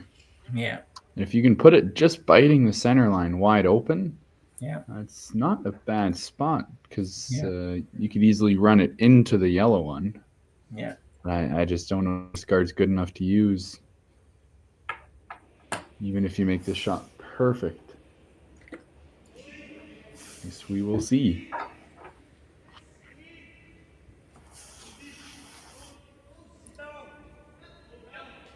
Looking for a little hit and roll. Just want to roll to there. So that's about as good as you could make it. Johnson Tao's going to at least peel the guard off, which gives you a little bit of chance maybe to put a better guard on. But yeah, I'm a little surprised. I thought he'd give the chase a go, and if you wreck, that's okay.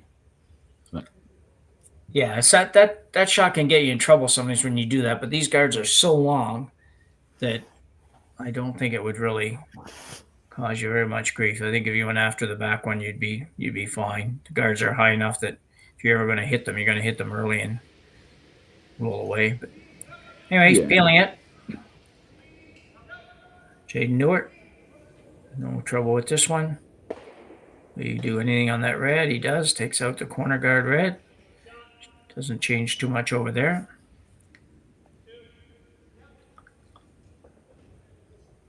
I'll be curious to see how high they want this one. Ben Kiist did not really specify with his directions of his arm. No, I know. Probably said down to the other end where he wanted it, but Yeah, I hope he did because I think it's really important here. I guess it's a shot that line is certainly more important than length, but if you're going to throw it, you'd like to be a little tighter than halfway. That's for sure. yeah. And if they're going for halfway here, I don't know. There's enough curl on this ice. I think that if they might be too worried about run backs if they're going for longer guards. Yeah. Well, it's not going to be a tight guard. Yeah, they're not sweeping that. Better get it lined up perfect if it's going to be that long. It is lined up onto the backing, so the line turned out to be really good on that one. But still, quite far from the house.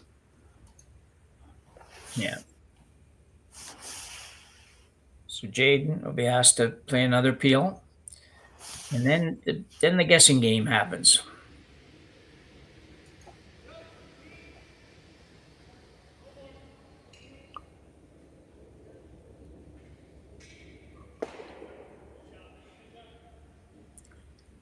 How long will Johnson play the peel game? If you put this back in the same place, is he taking it off or is he going after it?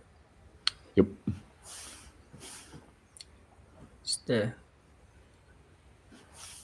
Well, I guess you want to make it as good as you can so that Johnson feels compelled to peel. Yeah. Certainly no hesitation up till this point. It's been just right away out and peel.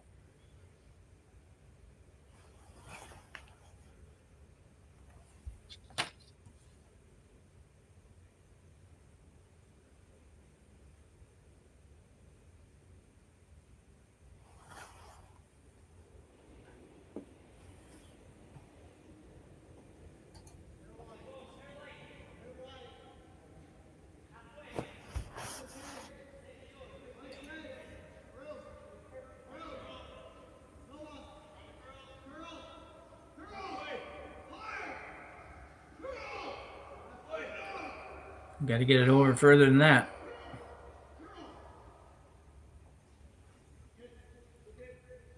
Well, they squeezed every bit out of that they could. And it's probably good enough that he has to peel it because if he goes around on the intern, just probably puts it on his own back there. I don't know. It's worth considering the chase. And yeah, I guess if you hit half or less, it's not a very good shot. So. Well, I think you're right, Ryan. You could go around it with less than a little lighter weight and make it. Yeah, you could definitely do that. Yeah, it would be pretty precise. Yeah, exactly. And if you didn't do it well or something, and you could end up facing a couple instead of just one on the last shot. For sure. I will say I don't think that would be a good enough guard on the last shot, though. Oh, no. Want to leave him a chase like that. Yeah.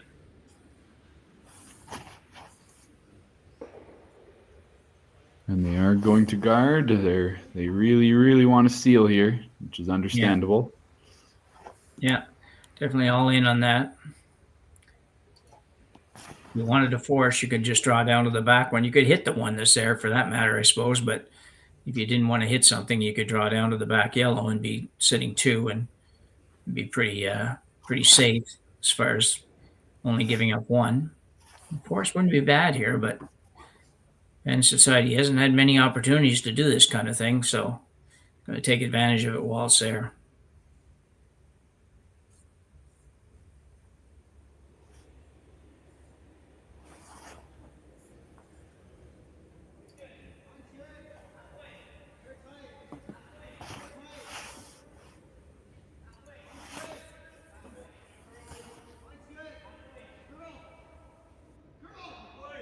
I think the line's going to be good here. It's looking pretty nice. Too.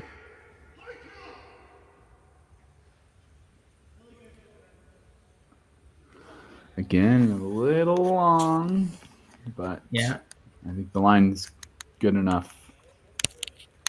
And if that backing wasn't there, then I think you could chase for sure. But it's going right into the yellow. Yeah. Team Town looking at this in-off here. Yeah, looking hard at it. I mean, the draw is hard enough, so you might as well try for 3, I suppose. Yeah, it is definitely a tough draw.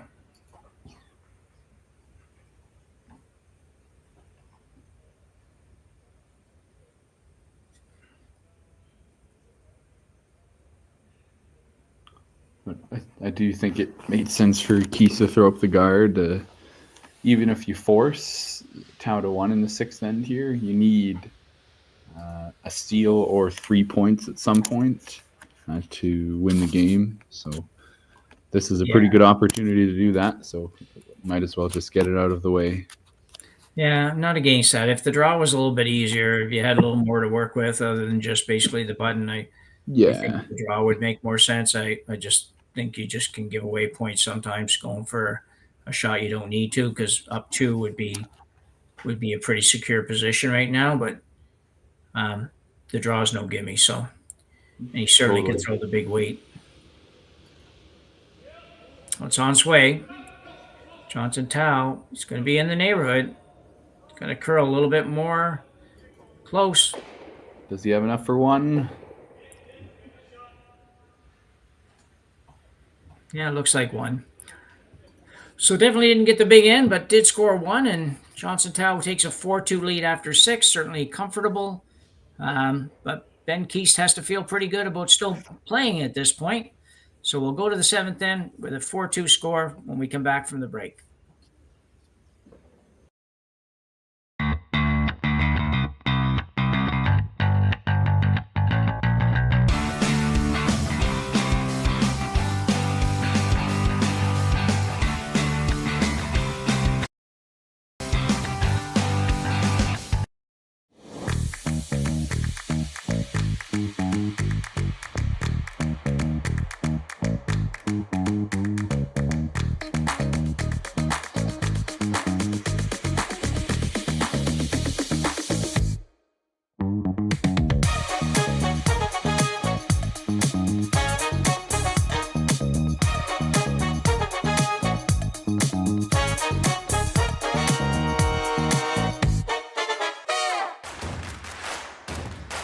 Imagine being able to stream every curling game from every sheet from any event, be it your Wednesday league game, bonspiel, or corporate event.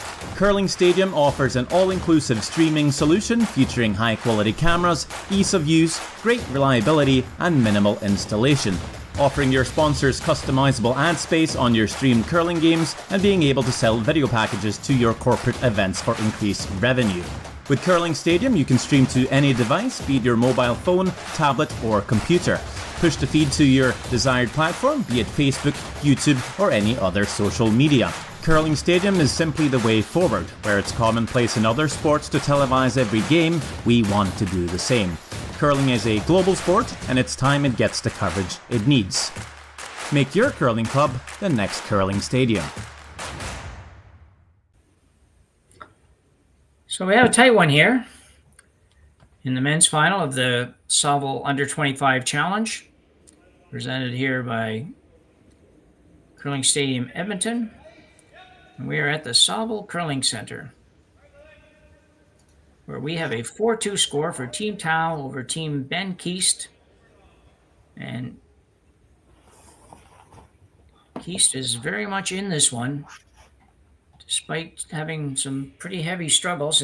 But the last end they threw multiple perfect guards, just single guards, which is hard to do on this ice. And Tau decided to peel those guards instead of coming around, which is nothing wrong with that at all. And ended up playing a cross-house shot for a whole bunch, at least one, and he got his 1. So it's been interesting few ends for sure.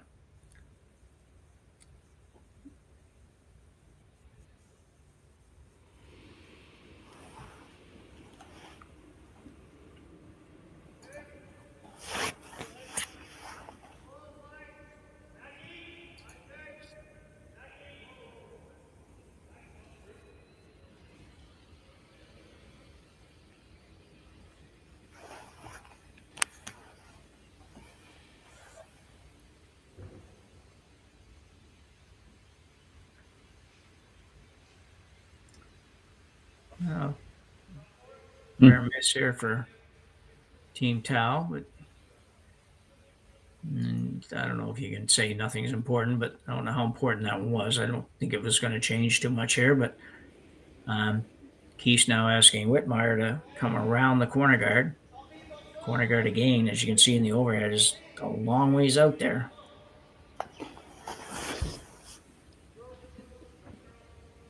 And at the risk of sounding like a broken record, I'll stop talking about my thoughts on the long corner.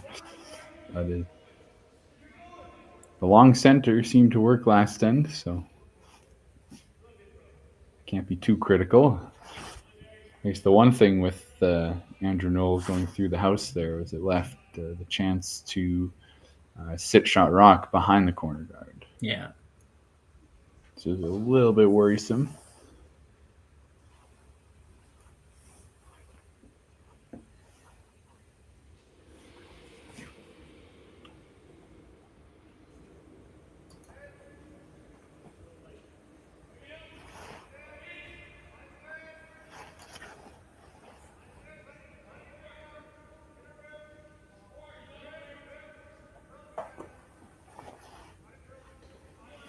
Going around.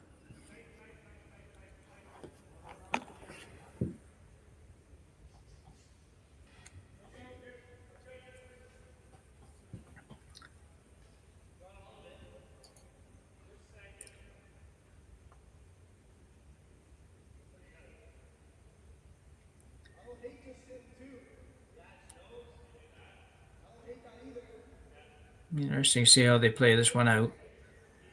Just have the one corner guard up. They do have a rock behind it, but it's all they have is the one. So you have to be careful when you're calling any kind of hit here that you hang around.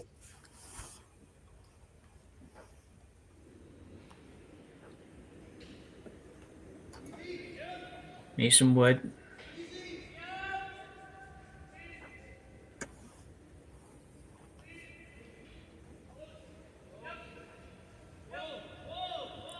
This is a nicer shot. Good shot by Noah. I would be a little worried about the double if he wants to take it on. It's tough to get them both, but I think it's pretty easy to get one of the reds out if you hit that top 12 yellow. Yeah. But looks like he's just opting for the straightforward shot. No harm in that. Make sure you keep them to 2.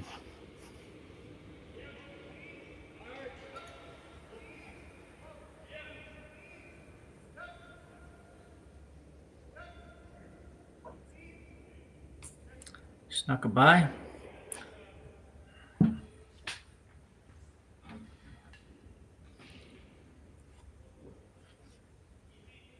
So Kiist set up so far. It's very early in the end here, but set up to possibly get his deuce back here. If he can keep this rock in play and keep Johnson Tao's team playing it, they at least will have a decent opportunity at a deuce. Can't afford anything to roll out, though. And this one's got to go hard to stay. That's not going to happen.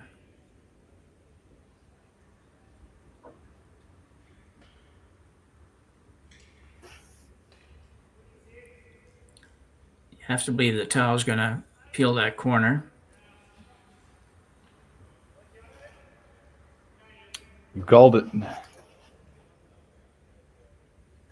Well, you certainly looked like he was looking at it, but I thought maybe his mind was wondering whether or not he could just come around and take it out, but that didn't make too much sense. He was wanting it to be easy. I think it's there, again, with how long the corner is, but it's still a tough shot. And if you ever go by, you just gifted Kiist to 3. Well, that's the thing, right? If you ever go by, you bring 3 into the picture possibly, and you definitely don't want to do that. Field by Jaden Newart. What do you do here, Ryan? Split the house? It's a little early. I don't mind another guard. And then splitting the house from there. Who is shot rock here? The red? Maybe 2 more guards. Yeah. Yeah, because we're at red. Yeah, okay, for this thanks. shot for now. Yeah. I don't think you hit this.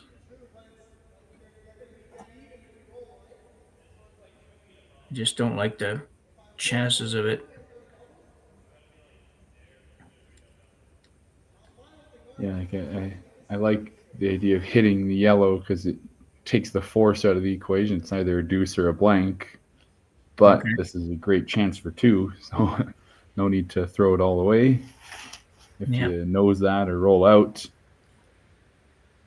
Yeah, there's not a lot of margin on that shot. Like we were talking about in the previous game, it's much easier to drop a rock where you want it with a draw than a hit and roll. Yeah.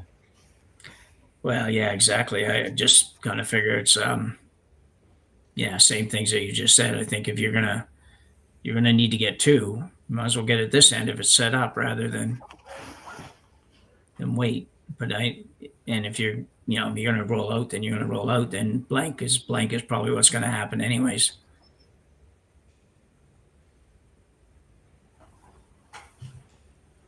Some signage going up for something.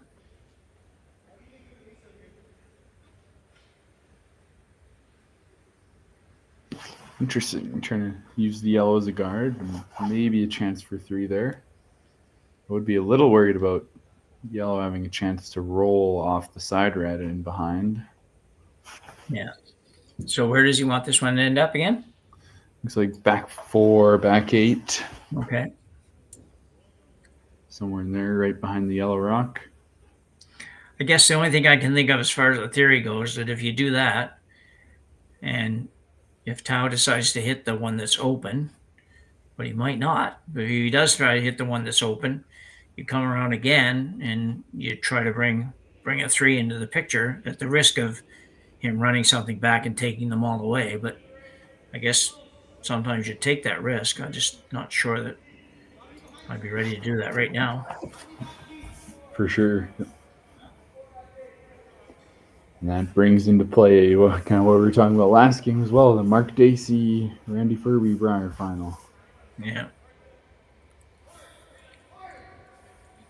That would have been cool to be there for that. Yeah. I'm sure.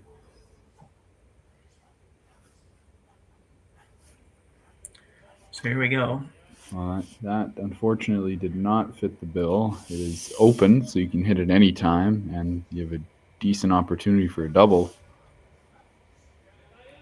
Yeah, I don't know what's happening on those. I feel like Ben Kiist has a read on the ice, so I have to assume that the guys are just not nailing the weight line combination.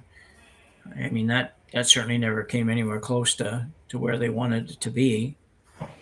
And it's a little bit heavy, but not really very much. I think he's looking to be maybe back there. Yeah, Anyway. the weight was really close, but just Yeah. didn't want to move for whatever reason.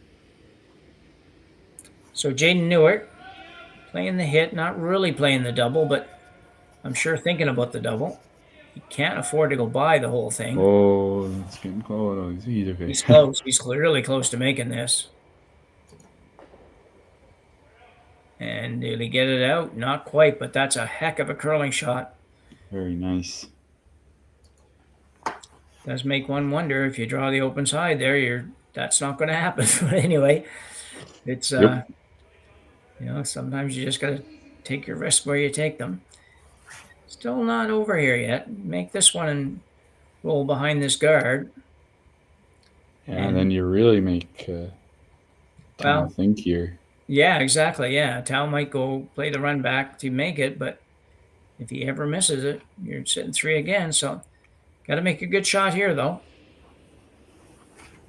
Taran Algott, we need one out of him to make this last couple of shots interesting.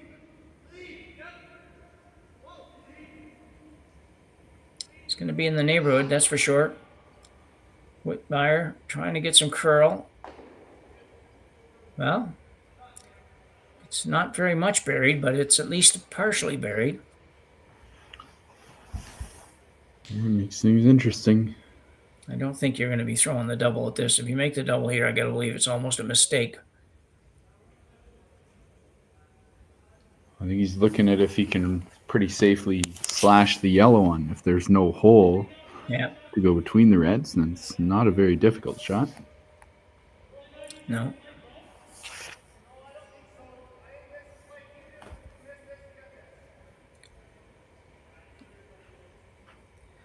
Gonna ask Rob Krebs to come out and have a look at it.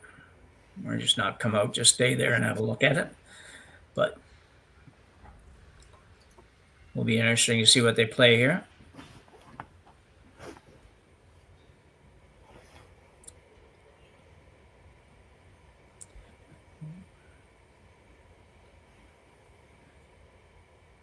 What are the options here, Ryan?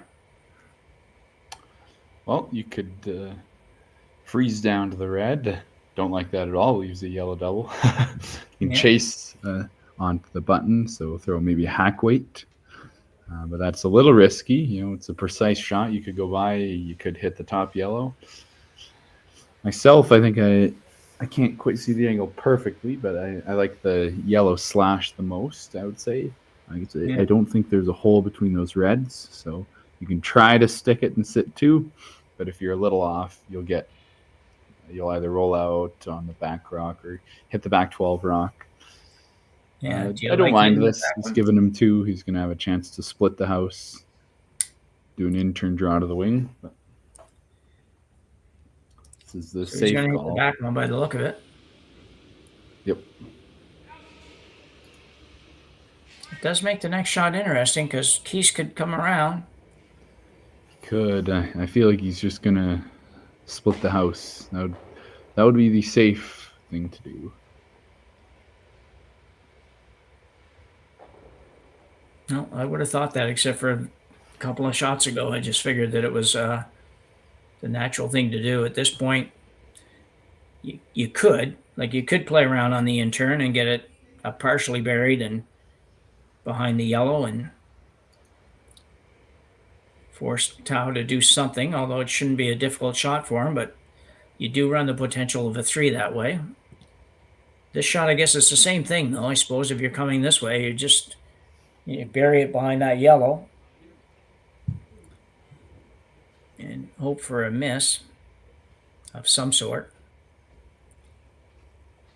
Or you split, like you say, split the house and take your 2, because you're pretty sure that if you just hit the one at the back of the 8-foot, if you split the house here or back of the 12-foot, you split the house here somewhere in the 8-foot, and he's going to hit it. He's not going after that one that's behind the guard. Yeah, if he wasn't willing to do it on the slash, then no, he's not going to do anything crazy on the next one, I guess. Guys are going awfully hard on this early, though. Needs to get there. Holding the line pretty good. He doesn't want to leave it high, leave a shorter run back. And it's not high. But I tell you what, the guys did a great job sweeping that one. I didn't think that had a chance of getting by the guard, never mind whether or not it was going to get there.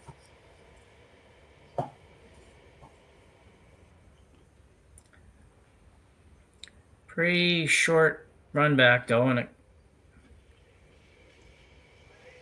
could easily make the run back double. Force Kiist to take 1. Yeah, it's a pretty wide margin to get one of the reds out. If you wanted to shrink the scoring area even more, you could have angle frozen on the inside of the red, trying to line it up on the back yellow, but that's a pretty darn crazy shot to get that perfect. Yeah. But you're right. That's basically the same thing we were talking about to try to get 3. I wasn't even thinking of that, and that's a good point. I was just thinking that the fact that it would be, close enough to the yellow that you can get a quarter of a rock, red rock, the top one or the back one. Anyway, this one's on its way, and it probably needs to come up a little bit to get them both, but he looks like he'll probably just get 1. Having said that, Kiist has to make a shot to get his 2. And he's got a little hit. So we could end up with the tie game after 7 ends here. And Kiist can manage to stick this one. Go to the 8th end, see what happens.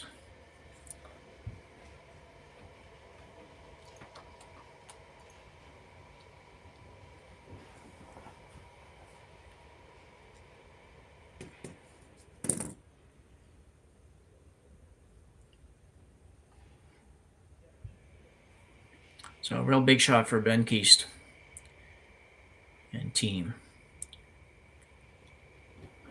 Not be real heavy on this one. Ooh, a little tiny bit outside to me. Yeah, it's not what you want on this shot. No. Going hard to get some curl here. He needs to miss that red one. Yeah, He needs to miss the red one, and he Ooh. does. But whoa, that was a scary shot. And when he let that go, I thought, oh no, it just looked like he set her out a little bit. But good job by Ben Kiist. Good job by the Kiist team in getting a deuce and tying this one up at 4. We go to the final end of the men's final at the U25 Saville U25 Challenge with a tie game 4-4 and Tao having hammer in the 8th.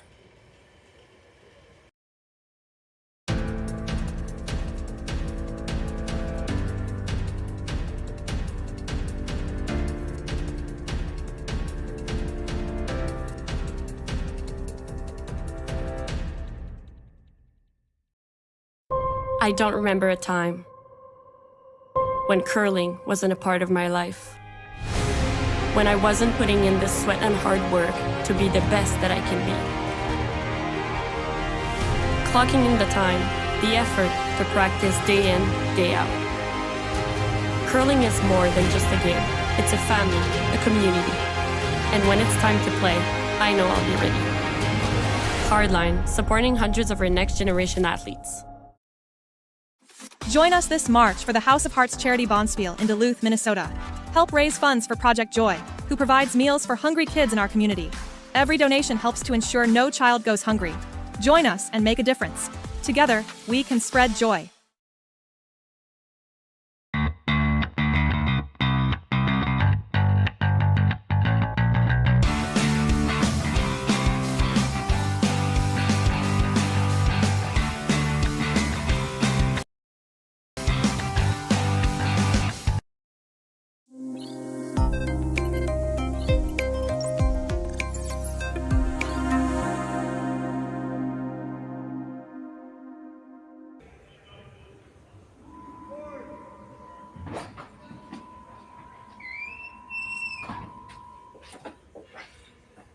So we got an exciting finish coming here.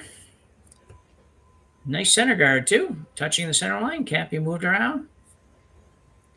So a very good start to the end for lead Brett Whitmire.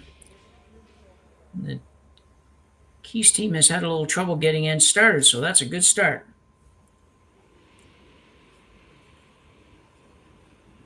Yep, these lead shots on both teams are going to be key to this finish. Yeah.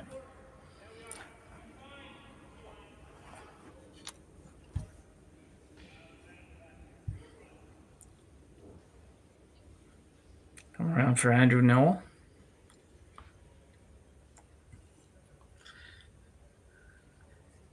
That is not what he was looking for. No, not at all. That's why you saw them sweeping. They just wanted to get it back further than the 4 foot. So the guard going up for Whitmire. I'm assuming that. I didn't really see the indication, but I can't imagine he would be coming in here.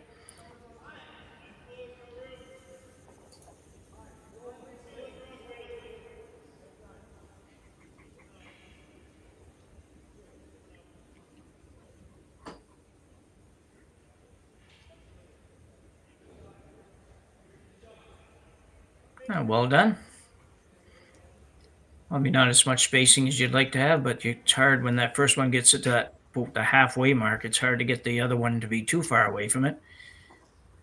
And a couple of hog rocks a couple ends ago, so Kiist team certainly afraid of that. Yep, I think they'll be pretty happy to have 2 guards up there. I would and think they're so, lined yeah. up nicely. It's a difficult double field.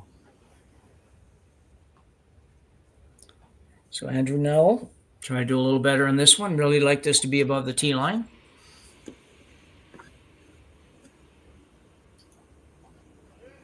But not too far above the tee line. No. Give them a nice tight guard to work with. Yeah.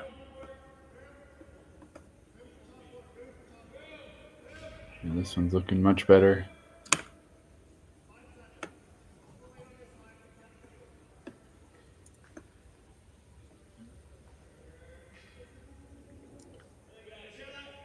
That's a good shot. Ran a little bit straight, but did manage to curl enough at the end to be useful.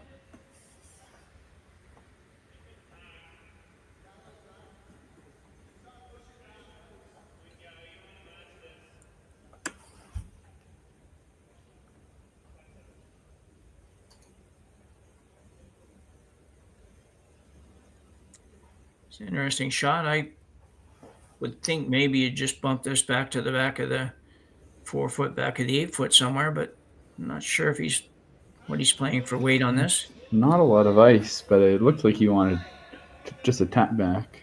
I know, that's what I was thought that too, and then I thought with the ice, well, it's going to be enough. They're going to be able to hold it. They might actually have to make it curl a little bit now.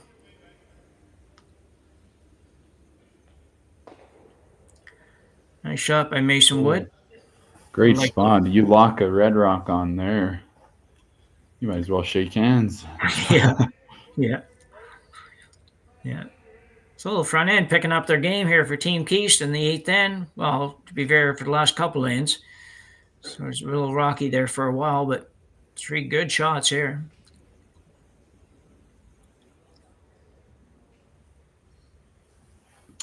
And if you only get one of these guards, I think it's big trouble. If you get both of them, though, that's enough to work with. Even if they freeze, you have the nose double on the top 12 red. Yeah. You might get all 3 of the red ones, actually, if he hits them right. But yeah, that would be perfect. And that would be game over in the other direction. Yeah. Ben Warren. Uh-oh. Nose hit. Got rid of both, but didn't leave a guard. The trouble is you can't see all that red one, so if they were to freeze, you couldn't blast it out as easily. I don't have a clue what he's playing out. Yeah, I'm not surprised the timeout got called there. No, neither am I. I'd be wondering nothing else. Like, what is it you're playing here? I don't know what he was potentially playing. Was he playing it looked like he was playing the same shot, a tap back, but you have an open draw, so I don't think it matters that he just threw that. No, I agree. You have an open draw on the right side of the sheet to lock one down. That's the way to go if you're going to play in the house already. Yeah. Could throw up another guard for now. Yeah, I would be okay with that. Certainly not looking to play the tap, I don't think. Yeah, there we go.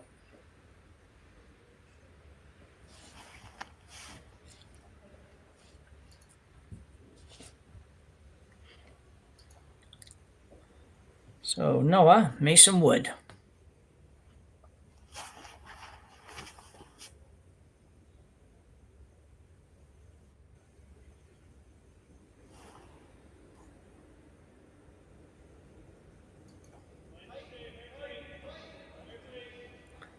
Looking for a guard about halfway between the yellow one and the house.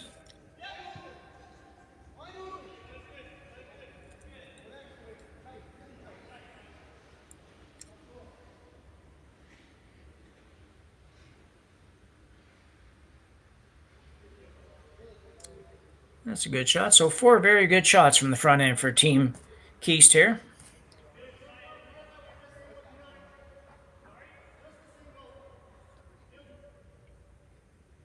Mind you, they still sometime will have to do something with that rock in the house, or at least get to the rock in the house. But for now, you've got to take your time and find a way. Straight peel.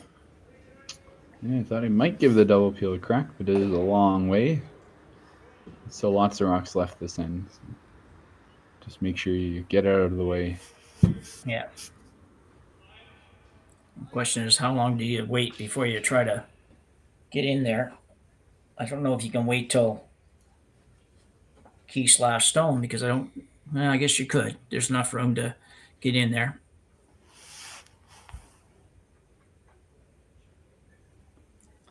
I don't think you wait that long. I think Johnson Tao for sure would draw on the first shot, try to block that path. Yeah.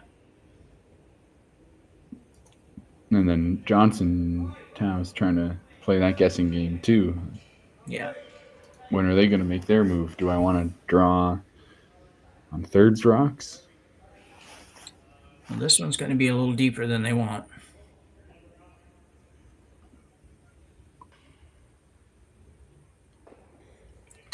Yeah, that hurts. Yeah. You can make that across the face triple.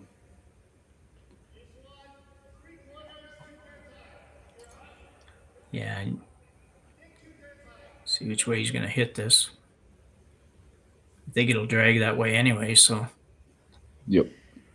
There could be no guards left after this shot.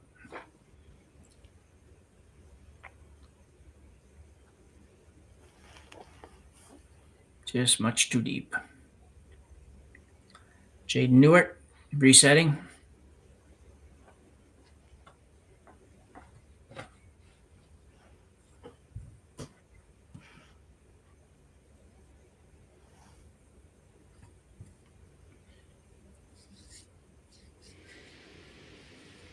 Here we go. Be a lot of weight on this one. A whole lot of weight. There go all the guards. Good news is the red one's still there at the top of the 8-foot. That's a little bit of help because that was potentially that one was gone as well. So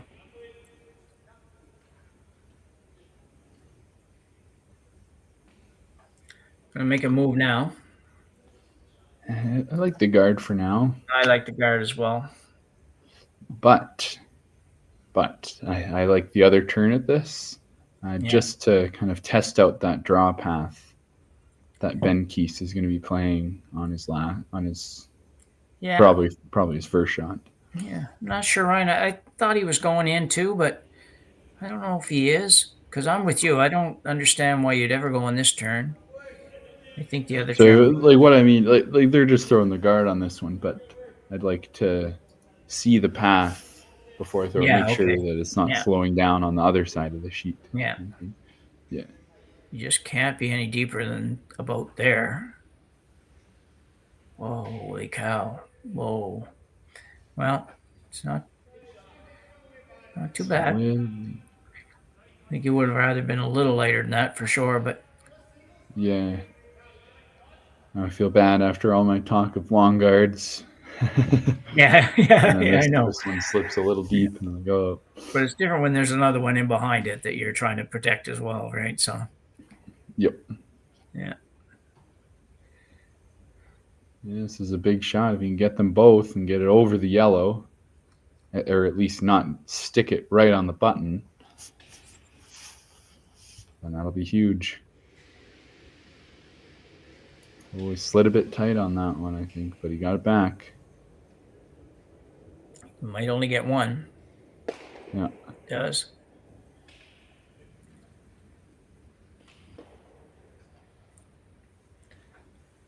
Well, you can call that a miss totally, but it was kind of a miss and a big one. For somebody who can throw it that hard and usually that straight, like you say, he slid a little tight and set her back, so he didn't get the curl at all. Not that there's a lot of curl there at that weight, but there's a little bit. So it's definitely left an opportunity. It was potential to have nothing left there almost when Kiist came to throw, and he's got a guard to work with. Tight guard, but a guard. And a chance to make it free. So really, overall, that's all you can ask for, really.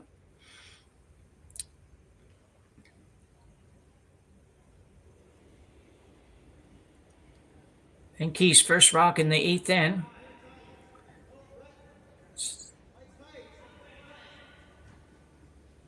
Sweepers down. Just a guard here? He is throwing the guard, okay. They fooled us a couple times now. Fooled me a couple times. I would not be surprised to see Johnson play a draw on this one. Yeah, me too. I don't. If he makes it really good, it's game over. Yeah, I think you guessed wrong on that one.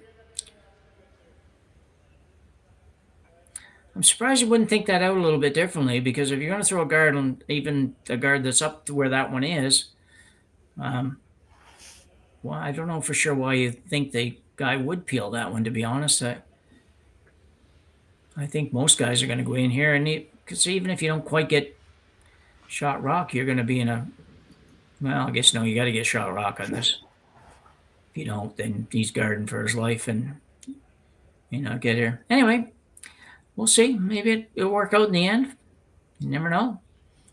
Johnson Tao ever throws this one a foot too heavy or something, and or even the line, if he's a little bit wide and leaves the draw path, yeah, big trouble. Yeah, just not seeing that happen. I just figure it's like, you know. The other thing I don't like is this is kind of a practice draw. Like, yeah, it's a very important shot.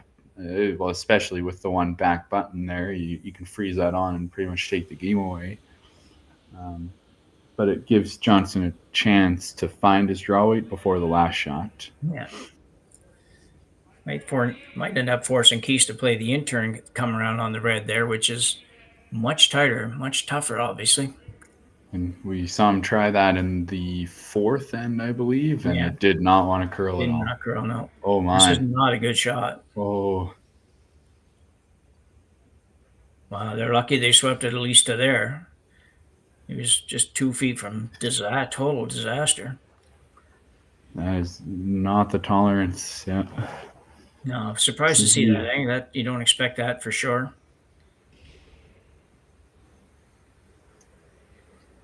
Well, if he can weld this onto the button, it's just about game over. He'll have a really thin in off the red rock, way off, just off the board.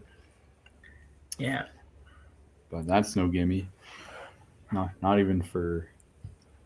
Or he might end up having to play the double on the reds, the one that's on the top 8 foot, and this one.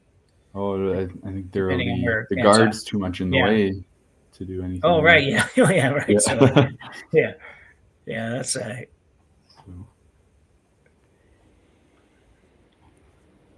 So Ben Kiist with a chance to make it really tough on Johnson Tao. And maybe pull one out here that. Yeah, they worked hard to get back into this game. See if they can finish it off. This looks pretty good. If he's got the weight, he's got to be close.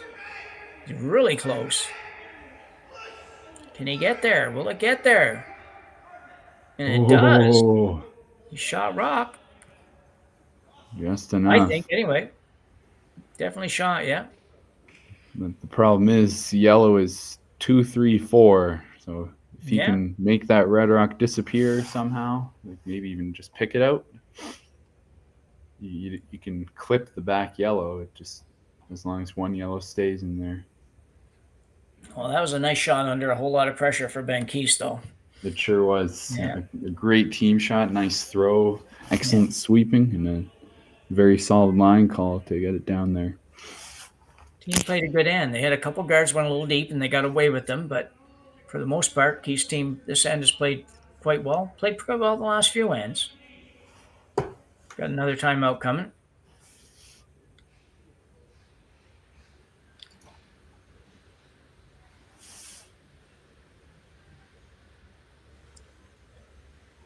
What are you playing if this is you, Ryan?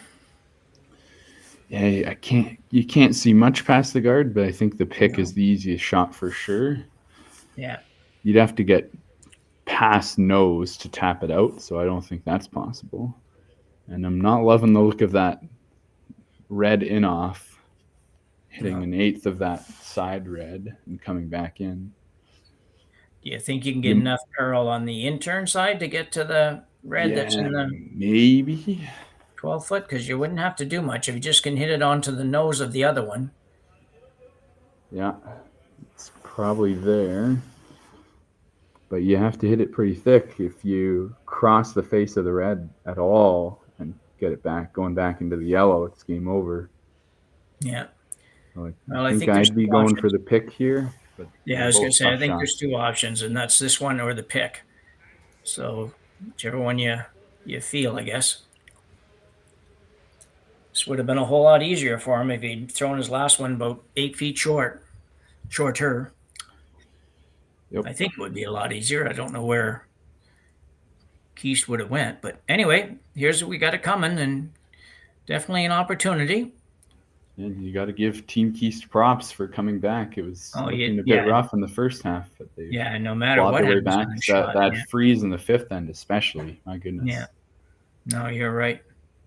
These guys look pretty confident calling this one though. So let's see how he does.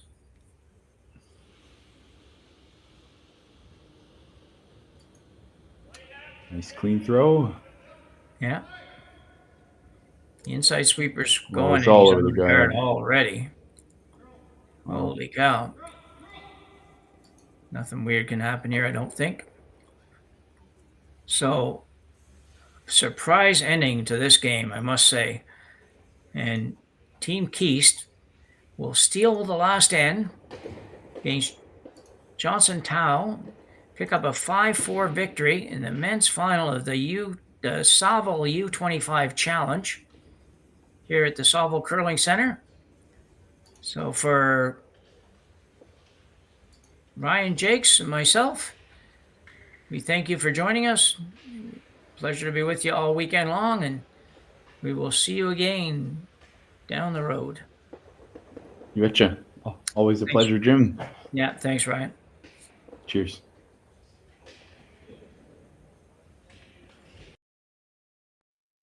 Handcrafted in Canada, Hardline's Ice Band has revolutionized curling for over a decade. Engineered with top-tier precision and durability, it is backed by an unmatched 10-year warranty.